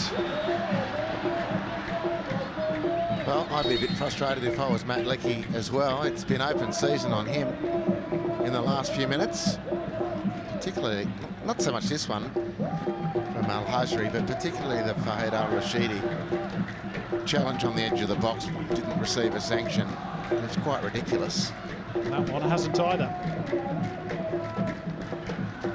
A warning deemed sufficient.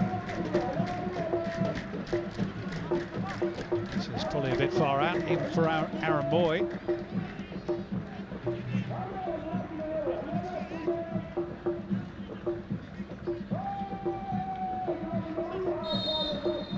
See what he's got in his locker here, Moy. Jackson Irvine trying to steal it around the back. Suleiman Abdul Ghafour was alive to the danger, the Al Arabi goalkeeper.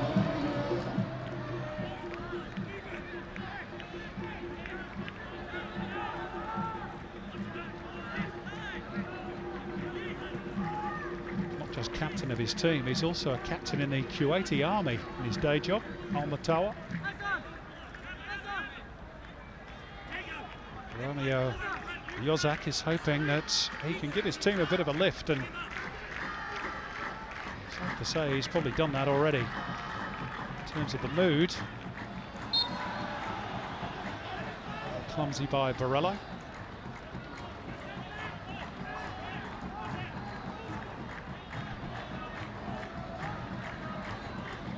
Great to see Brandon Barello's career developing as the years go by in Germany. Playing at the highest level, one of Europe's toughest leagues. Bit of defending for him and his teammates to do here, though. Al-Matawa set piece. Lecky will be first to the loose ball. Only target beyond him. Aaron Moy is free on the left if he could find him. Tricky. Ran out of real estate. Yeah, rushed it in the end. Last touch taken to the sideline, which... Ashri furthest forward still for Kuwait.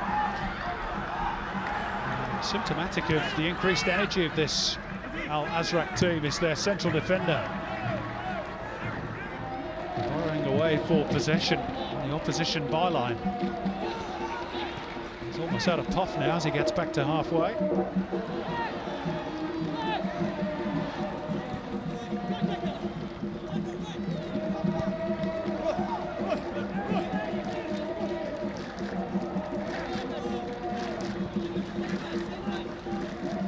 Al-Matawa. Looking for Yusuf Nasser, finding him too. Decent knockdown. It's left James Jago somewhat crestfallen on the pitch. Maybe got a whack to the head there from Yusuf Nasser. Kuwait trying to pose a threat. Is a bit clumsy by Irvine. Referee in close attendance. Yusuf Nasser still with it. Yusuf Nasser, great save, Ryan. His first real work of the evening. And Yusuf Nasser and Badr Al-Matawa are starting to have a big impact. Well, linesman might have some work to do here. It's beautiful from Yusuf Nasser. I mean, he hits this so magnificently. Outstanding from Matt Ryan. And then Aziz Bayic takes Yusuf Nasser to task for playing on when Jimmy Jego was down injured. Well, Kuwait are totally entitled to do that, despite Aziz's protests. And then the two literally locked horns, and it'd be very interesting to see if the assistant referee caught a glimpse of that. Beautiful effort this from Yusuf Nasser, matched by the athleticism of Matthew Ryan.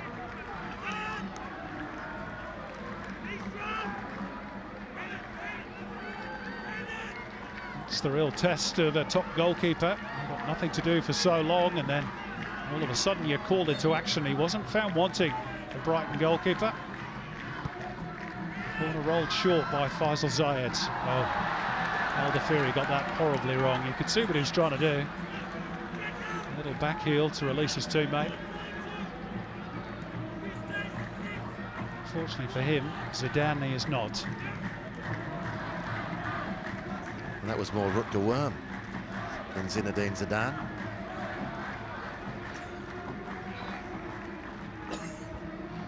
You with me, son? There's a blast from the first. Made you choke on your Coke.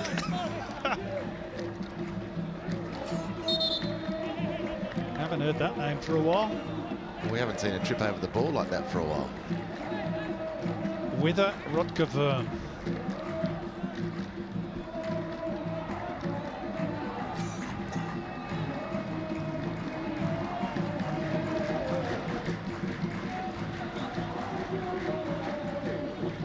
Almost an hour played in Kuwait City. Brandon Borello looking to lift it over the top for Taggart. His run blocked off there by Farhad Hamoud. A little hopeful glance in the direction of Mohamed Taki, the ref.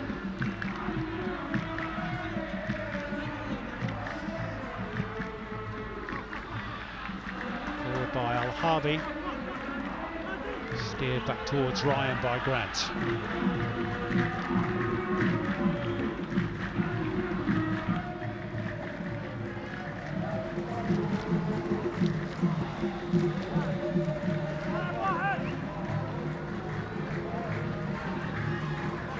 Brandon Borello, former Brisbane Roar winger. 9 of this Socceroos starting 11, which remains the same as it was at kick-off. Either started or played some of their career in the A-League. New season not too far away now. Simon started to build for the big kick-off, October the 11th.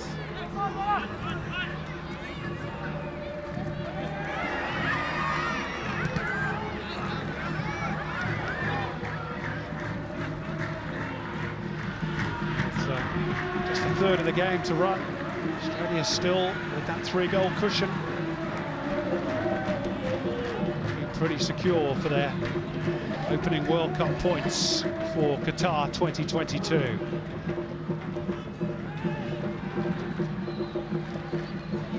Finals, of course, that will be played in November, December of that year. Thanks to the vagaries of that decision back in 2010.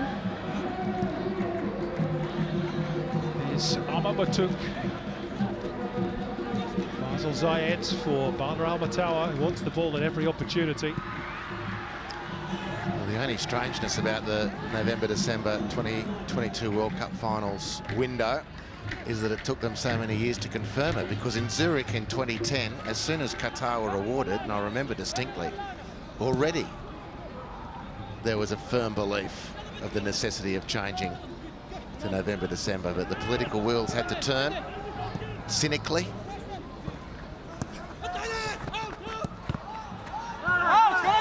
Turn they did.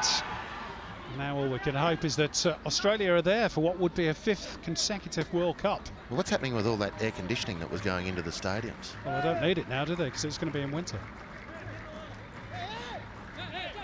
Graham Arnold and René Meulenstein is number 2, perhaps pondering some changes. Maybe the likes of Aouar Mabil, Mas Luongo, maybe Jamie McLaren. There's a chance brewing potentially for Yusuf Nasser, and on the turn he forces Ryan into another smart stop down to his left. That's twice he's tested the Socceroos custodian now, Yusuf Nasser. Well, exciting play by the substitute. Scored 2 against Nepal in the 7-0 demolition, and he's the only player to test Matt Ryan here tonight. Done it twice now. Faisal Zayed looking to add his name to that short list. They're going to get a corner, Kuwait. And probably their best little spell of the game. Very much so, and it's the weight of the talent of the front four, which is just turning things their way, making it difficult for Australia to dominate the way they did in the first half. Faisal Zayed with the corner. And Ryan was at full stretch and had to claim it. Al-Hajri just behind him. Wonderful athleticism. Well, Hajri must have thought, I'm in here. This is literally fingertips from Matt Ryan. It's a great take, isn't it? Amazing. He is just so fantastic, Matty Ryan. Never in doubt from his viewpoint, but there was a moment there when Fahad Al-Hajri must have thought he was in there. 56 cap tonight for Matt Ryan. Equals the tally of a certain Graham Arnold in the all-time standings.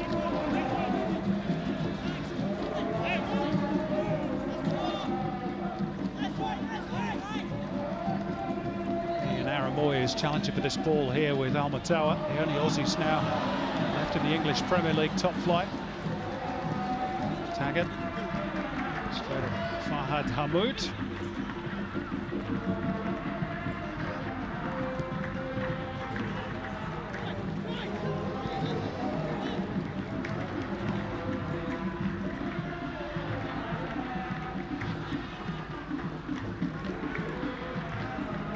Saw Fahad Al-Hajri just stretch out there. Whether he's struggling a wee bit. He's been up and down for the offensive set pieces. Smart turn by Moy. Intervention by Hamoud. Now Al-Matawa. Al-Masawi leaves it for Al-Mamatuk. Al-Matawa again. That's his Behic for the intervention. Jago finds a pocket of space to release Moy between the lines. Behic, this is the problem for Kuwait as they try and push forward. They might leave some gaps. Al-Hajri ensures that Behic can't make further progress.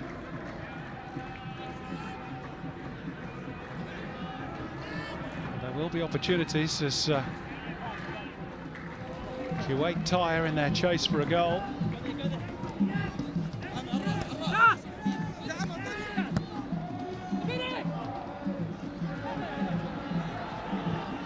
It's been better from Al-Azraq second half. The blue wave. Maybe not so much of a wave, Andy, but certainly a few ripples from Yusuf Nasser in particular. Definite ripples of hope. The occasional set coming through, care of Yusuf Nasser.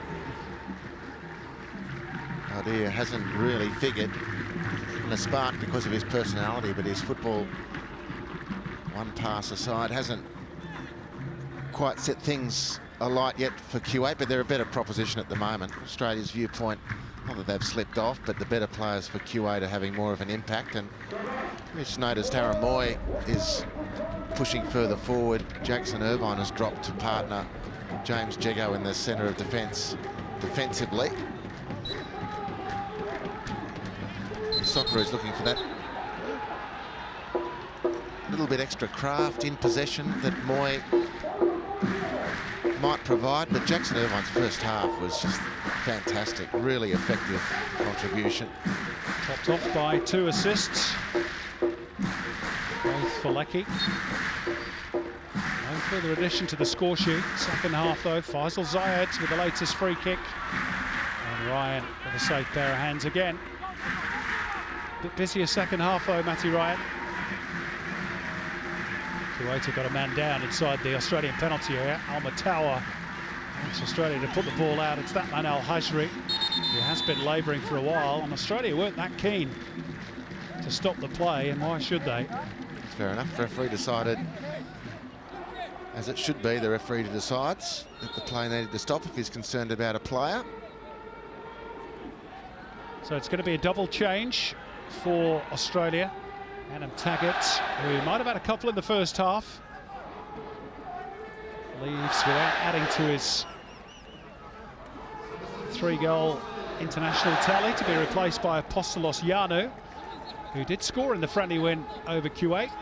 at this stadium last October. And we're also going to see the introduction of Awar Mabil presently, who got his maiden goal here as well in that 4-0 success. We're just going to have to wait for the drinks break before they make those changes. Again, beautiful close-ups of the water hubs. Well, questions about the technique there, because if it's going straight from your hand to your face, why not just pour it straight onto your face? I mean, there's a waste there. That's a fair point.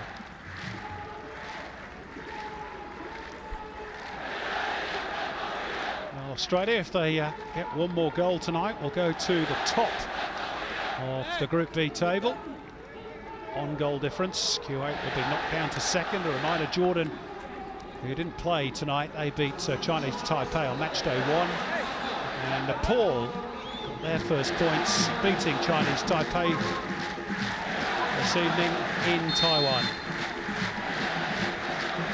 Matt Leckie is not going to get his maiden Australian hat-trick tonight. He's been replaced by Awar Mabil. Australia's bright young thing. It's great to see him running around again. Had a good Asian Cup. Got goals against Palestine and Syria. 4 goals and 10 internationals.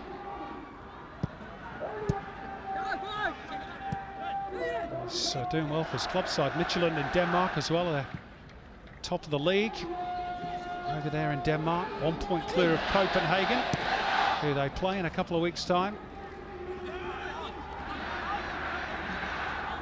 There's Janu, who's still with AEK Larnaca in Cyprus.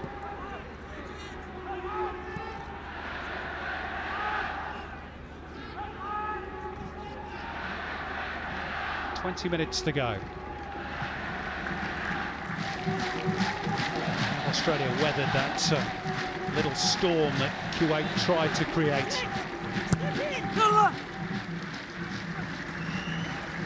Which might have been collected on the way through there. 2 tired-looking Kuwaiti bodies. They put a lot into this second half.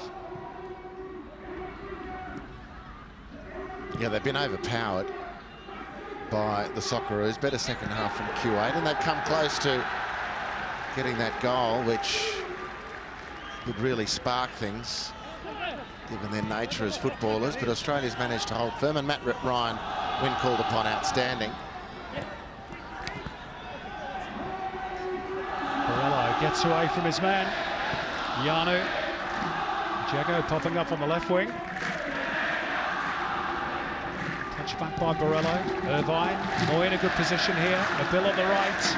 Threaded in behind, and it's side netting from Awar Mabil. Nicely found. Nice little combination there. Nicely found, wasn't he, by Aaron Moy, which is why he's been pushed further forward to thread these passes. Mabil in good space, good effort towards goal. It's a good turn and chase by Al-Harbi. He's done this well on 2 or 3 occasions so far this evening. Not much of a gap at the near post either. Awar Mabil, but a good inclusion off the bench from the Aussie substitute. First real chance you can remember the Australians creating second half. Had plenty of them in the first.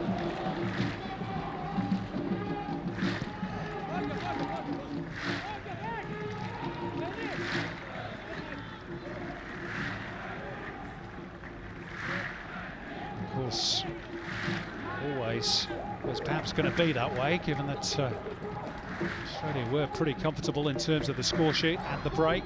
Needed a response from Kuwait. They certainly got one. Ryan's made 2 pretty good stops to keep his clean sheet intact for now.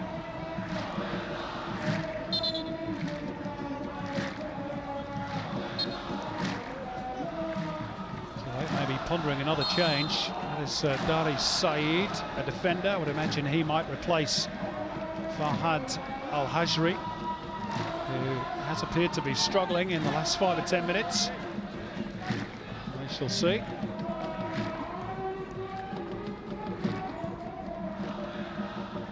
Useful ball by Jago, but unfortunately, Janu offside.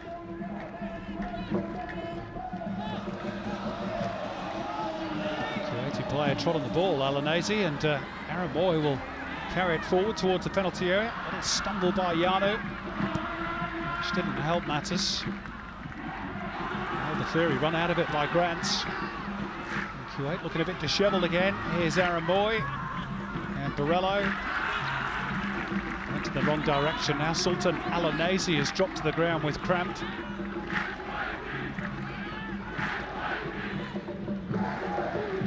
The conditions and the tempo of the game, the intensity of playing a team of the level of Australia maybe started to tell on the Kuwaitis.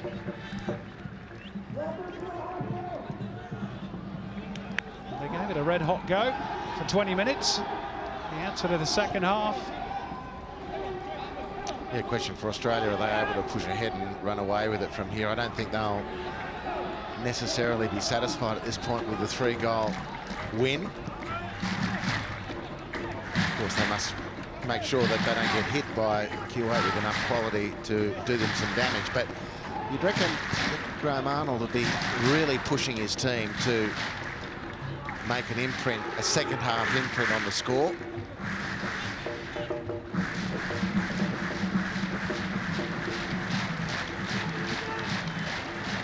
There's Almatawa.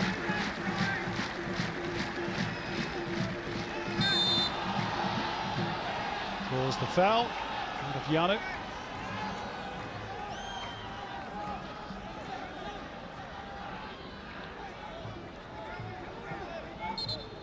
A combination of Yano and Borrello. Another problem for Hossein Al-Masawi. Saying that perhaps he needs to come off. He had Kuwait's first real chance of the second half as they look to mount a response, hit the side netting. Well, they're in a bit of strife now because Hussein has asked to come off. That's of Nasser. Wonderful work from Matty Ryan.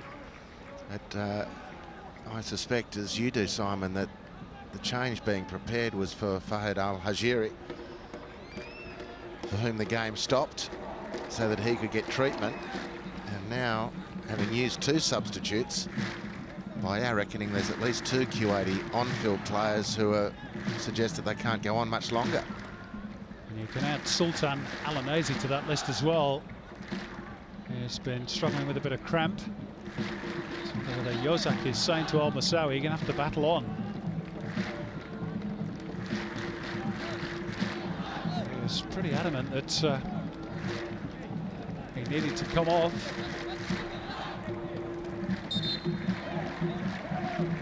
Yeah, that change is being made. We're going to see Faisal Ajab. So Al-Hajri is going to have to battle on. Is Faisal Ajab from the Al Arabi club. Scored in the recent WAF championships against the Saudis. A game won by Kuwait by 2-1. There he is. He's got 2 brothers, Ahmed and Khalid, both professionals in the Kuwaiti league as well.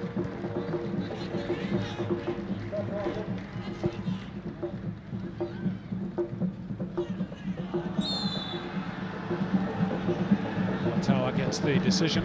It's a little bit soft at first glance, but referee well positioned. Thoughts, Andy? Yeah, he stepped across him, did Yano, so it's a foul, but Badir clutching at his face was a little bit of a stretch. The referee saw what he needed to see, didn't need any embellishment from the player.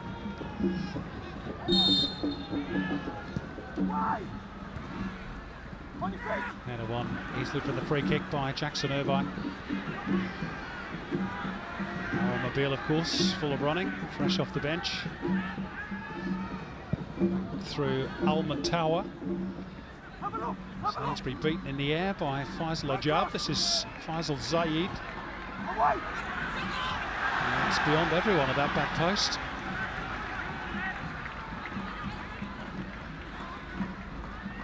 Some of the fizz has gone out of the Kuwaiti play. And by the looks of the face of Romeo Yozak, I think he knows it too. Yeah, tough assignment, this one. For all the teams in the group, Australia the strongest. And bizarre results, very topsy-turvy. I mean, Nepal turning around their 7-goal hammering to win away against Chinese Taipei was a massive surprise. Who only lost 2-1 at home to Jordan. Exactly, so there is no form line that one can draw through this group at these early stages, except that Australia should remain very confident that they'll be the strongest team in the group. It's been a very strong performance on balance here so far this evening. Certainly much more comfortable than the opening game 4 years ago in Kyrgyzstan. 2-1 narrow win for Australia. Jackson Irvine probably with his first mistake of the night. Yeah, Took his eye off the ball. That's just an indication of how the degree to which Australia may have come off the boil a little bit. Jackson Irvine, big case for the player of the match. When the game was there to be won, it was Jackson Irvine who was in control of things, but even that little slip then just shows maybe how a bit of fatigue is kicking in. Very, very hot conditions. Forgive the players for getting a little bit lax in those circumstances. The game can still change, and whilst mere mortals can accept and cut a bit of slack for a bit of sloppiness, football can be sometimes less forgiving.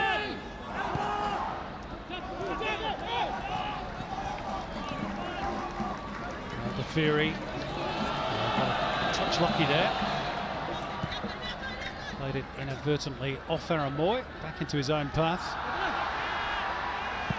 Great skill by Almatawa again. Faisal Ajab looking to link up with Yusuf Nasser. Sainsbury too strong, too composed. And in the end, Faisal Ajab a tad too eager. Pretty crude challenge in the end.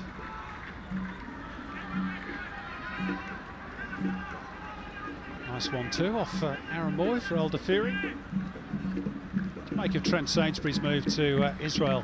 Well, of course he needs to play. Yeah, you know, it's the second time Trent's been dragged away from what the fans of the national team would like to see the epicenter of most of the key players, and that's their activity being in Europe. But of course, you know, Trent knows his business better than anyone else. I'm not completely convinced about the bona fides of the Israeli league, but it might work well for him.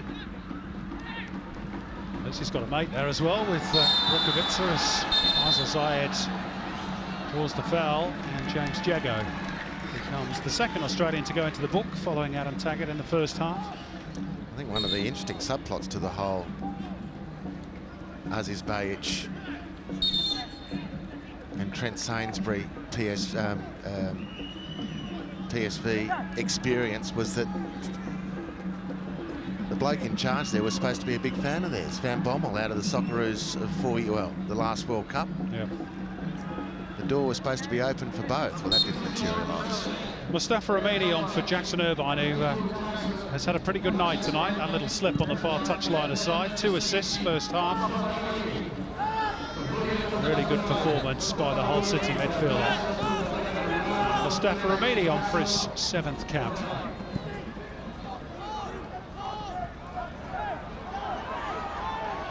His club team in Denmark, Aarhus, are actually playing a cup tie tonight, so they've got their captain missing, Mustafa Amini, required for national team duty, and the man who is replaced has probably done enough to keep his spot. He being Jackson Irvine. Yeah, outstanding. Jackson Irvine is a very, very effective player. Jimmy Jago's had a decent night as well. That's confirmation of his yellow card, though. That lunge some moments ago. Yeah, typically sure-footed, Jimmy Jago.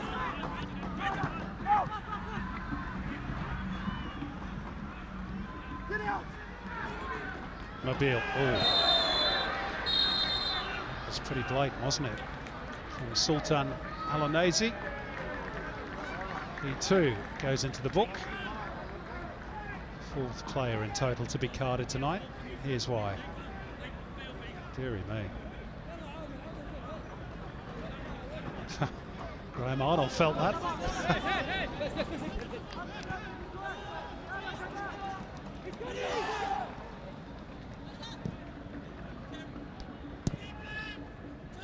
Ryan Grant.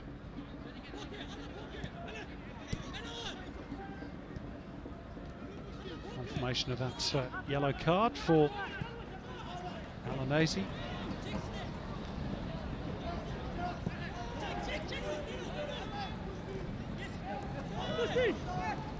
Jago a bit short for a meeting. The Fury with the challenge, but Jago wins it back. And Mobile is quick, but he's not going to get to that one. There's a shame, really, for Jim Jago, who'd made the mistake initially and then forced things to go in his favour and then rushed the pass. I thought he could have built a more meaningful attack there, or let Kuwait off the hook after great purpose winning possession back for the Socceroos. Borrello and Yanu foraging for the ball, deemed unfair by Mohamed Taki, the referee. It's a more clear-cut decision against Borrello. Almatawa rather cheekily suggesting he should get a yellow for that.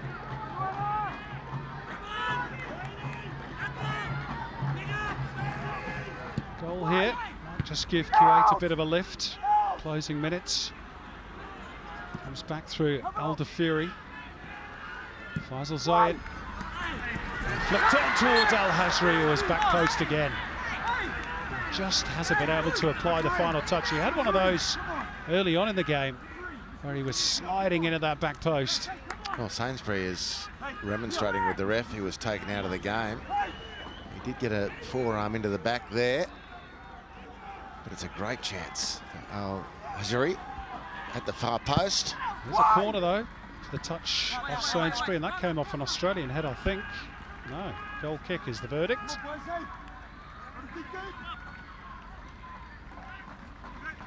Hasri, who's having a soldier on with whatever injury he's picked up. He did have a back problem ahead of the Nepal game, so maybe that's what's been causing him some grief. But the injury to Al Masawi means he's having to complete the 90.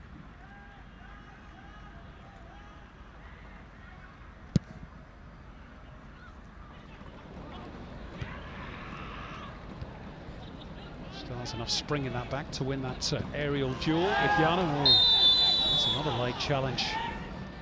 Accidental, but really caught Mustafa Amini, Alanese, and he's in the book. Is Mohamed Taki going to be lenient? Oof. He's got the benefit of the doubts. If the game was in the balance, that would have been an interesting decision that the Singaporean referee had to make.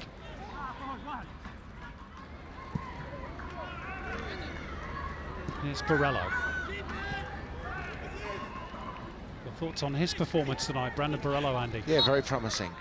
He's showing all the signs and confidence of a player who's been backed in at Bundesliga level. He'll settle into the team. If he can maintain that status, he'll settle into this national team very nicely, I think. Operating, of course, on the left flank tonight. We were more used to seeing him on the right with Brisbane Roar in his A-League days.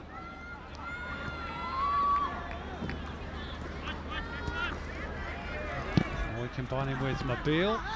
Ball stayed in play. Really, as we close in on this one, and should the Australians maintain their 3-goal advantage, the only downside to the performance, Simon, and it's not as though Adam played poorly by any stretch, but in this desperate search to find a goal-scoring centre forward, Adam Taggart found 2 great chances to score and didn't. His general performance otherwise was good. There's no complaint about that.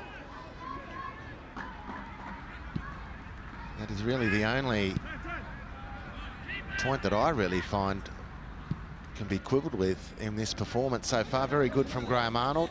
Kuwait showing, for the sake of balance, showing all the signs of a team that's been in the international wilderness for a couple of years. They're very short of a gallop. However, playing at home, lifting as they must have against the best team in the group by reputation on the back of a 7-0 win away to Nepal, you would have expected a bit more. Just to clarify, technically that game was away against Nepal, but it was actually played in Kuwait because Nepal's stadium is not ready yet. It's currently undergoing refurbishment. But your point is well made. Here's Amini. Squared up by Grant and then further by Mobile. Now Moy, who probably scored the goal of the night with his third just before half-time. Beautifully placed in the top corner. Australia have been unable to add to their 3-goal advantage that they had at the interval. But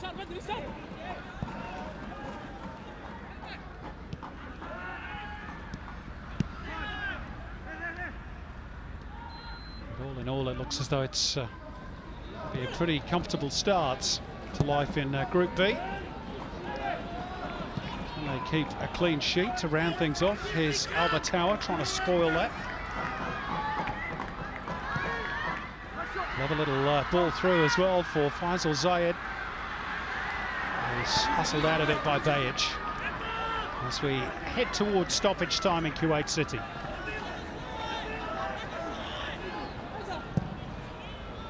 Moy, what a release by Aaron Moy. On a dime for Owen Mobile, the goalkeeper holds him up. Mobile might still not be denied. He has Yadu there, and maybe should have used it.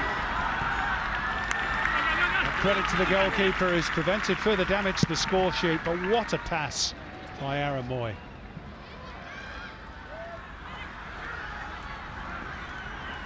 Was centimetre perfect. Well, we've seen a few from Aaron Moy. We know what to expect from him. He's delivered tonight with some of his passing and certainly his goal. Nothing on show to help us understand why, apart from his late arrival at Brighton, why he's not playing in the bona fide first 11. Surely it's only a matter of time. He's played just 5 minutes off the bench so far for the Seagulls. Aaron Moy did play a full 90 in the League Cup win over Bristol Rovers. As you say, I'm sure it won't be long. I don't think Graham Potter's brought him to sit on the bench. Well, their last league outing was a very heavy defeat. Maybe he was waiting for an opportunity like that. Was to Manchester City, though, to be fair. Like, and that's a surprise. Faisal Ajab. There it is again. Beautiful. He's such a good player. Poetry in motion, and great camera work to pick out the spin on the ball as well. Wonderful art. And Mobile does well.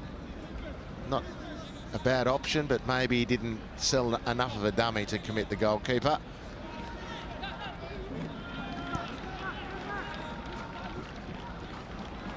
Into the second of 3 additional minutes.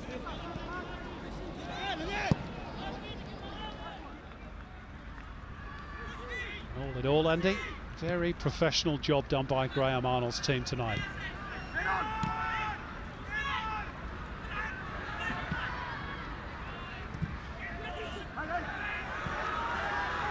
Break here for Yusuf Nasser. Did that ball go out? It did.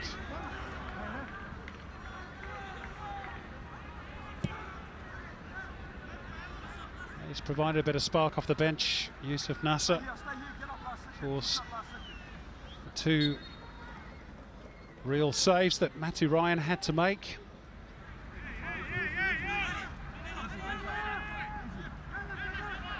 Well, from a Kuwait viewpoint, Romeo Yozak will have to explain to the masses why Yusuf Nasser, on the back of his brace against Nepal, didn't get the start. I mean, you're pretty much conceding at home against the best team, having 2 of your best players on the bench. It's a gamble that didn't work. They were summarily outplayed in that first half, been better in the second half, but the damage done. Well, your point about Almatau, I mean, he's 34, that's understandable. Nasser only 28. But it's all academic because the full-time whistle goes. And the Socceroos are up and running on the road to Qatar as they repeat their friendly win here of 12 months ago. One fewer goal on the score sheet, but it was comfortable enough. Next up, Nepal in Canberra in a month. First hurdle overcome with ease, despite a bit of a second half fight back on the back of the introduction of Al-Matawa and Nasser. A clean sheet, 3 points, 3 goals, 2 for captain on the night, Matt Leckie, 1 for Aaron Moy. You can't ask for more than that away from home. Kuwait 0, Australia 3.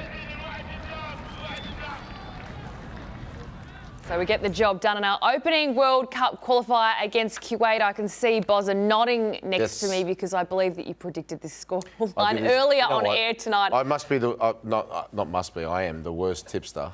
Yeah, we do know that actually in the whole of Australia, but I got this one right, would you believe? But I'm very, very happy. Good start. We spoke before the game of the importance to get off to a good start. We have done. And well done to all the boys and to Graham Arnold and his staff. I'm going to take a look at how we got off and running because it was 2 corners and 2 goals, one that Matt Leckie didn't know too much about, but nonetheless the captain got us underway. And the second one he did know a bit about this one. He sweeps this one home, 2 set pieces, put us in a very strong position, only half an hour on the clock, and then, well, the pick of the goals wasn't hard. It was a cracker from Aaron Moy. Yeah, it was.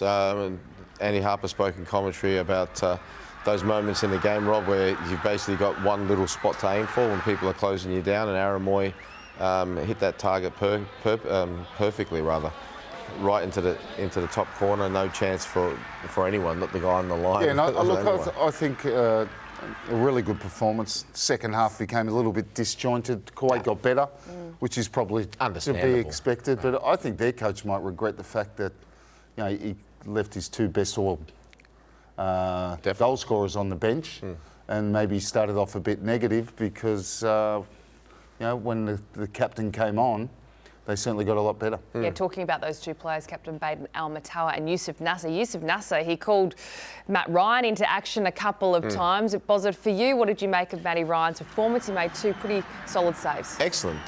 Very, very rare. I actually can't recall when he doesn't play really, really well. Great concentration, didn't have much to do, but everything he'd done, that was a fantastic save, that first save. These other saves were regulation saves. But even in the first half, when he, like I said, didn't really have a save to make, he was being a sweeper keeper. He's very, very good with his feet. Come and took the high balls when he won, but that save was excellent. And look, when you look at a game, you say 3-0 was over at half-time, whatever. But, if you haven't got a goalkeeper of that type of class, you look to yourself and you say, okay, they score that goal. It's 3-1, all of a sudden things become different. If he's in Kuwait's goal, he comes and gets that first corner, Australia don't go 1-0 up. He doesn't get beaten for that third goal, it's only 1-0.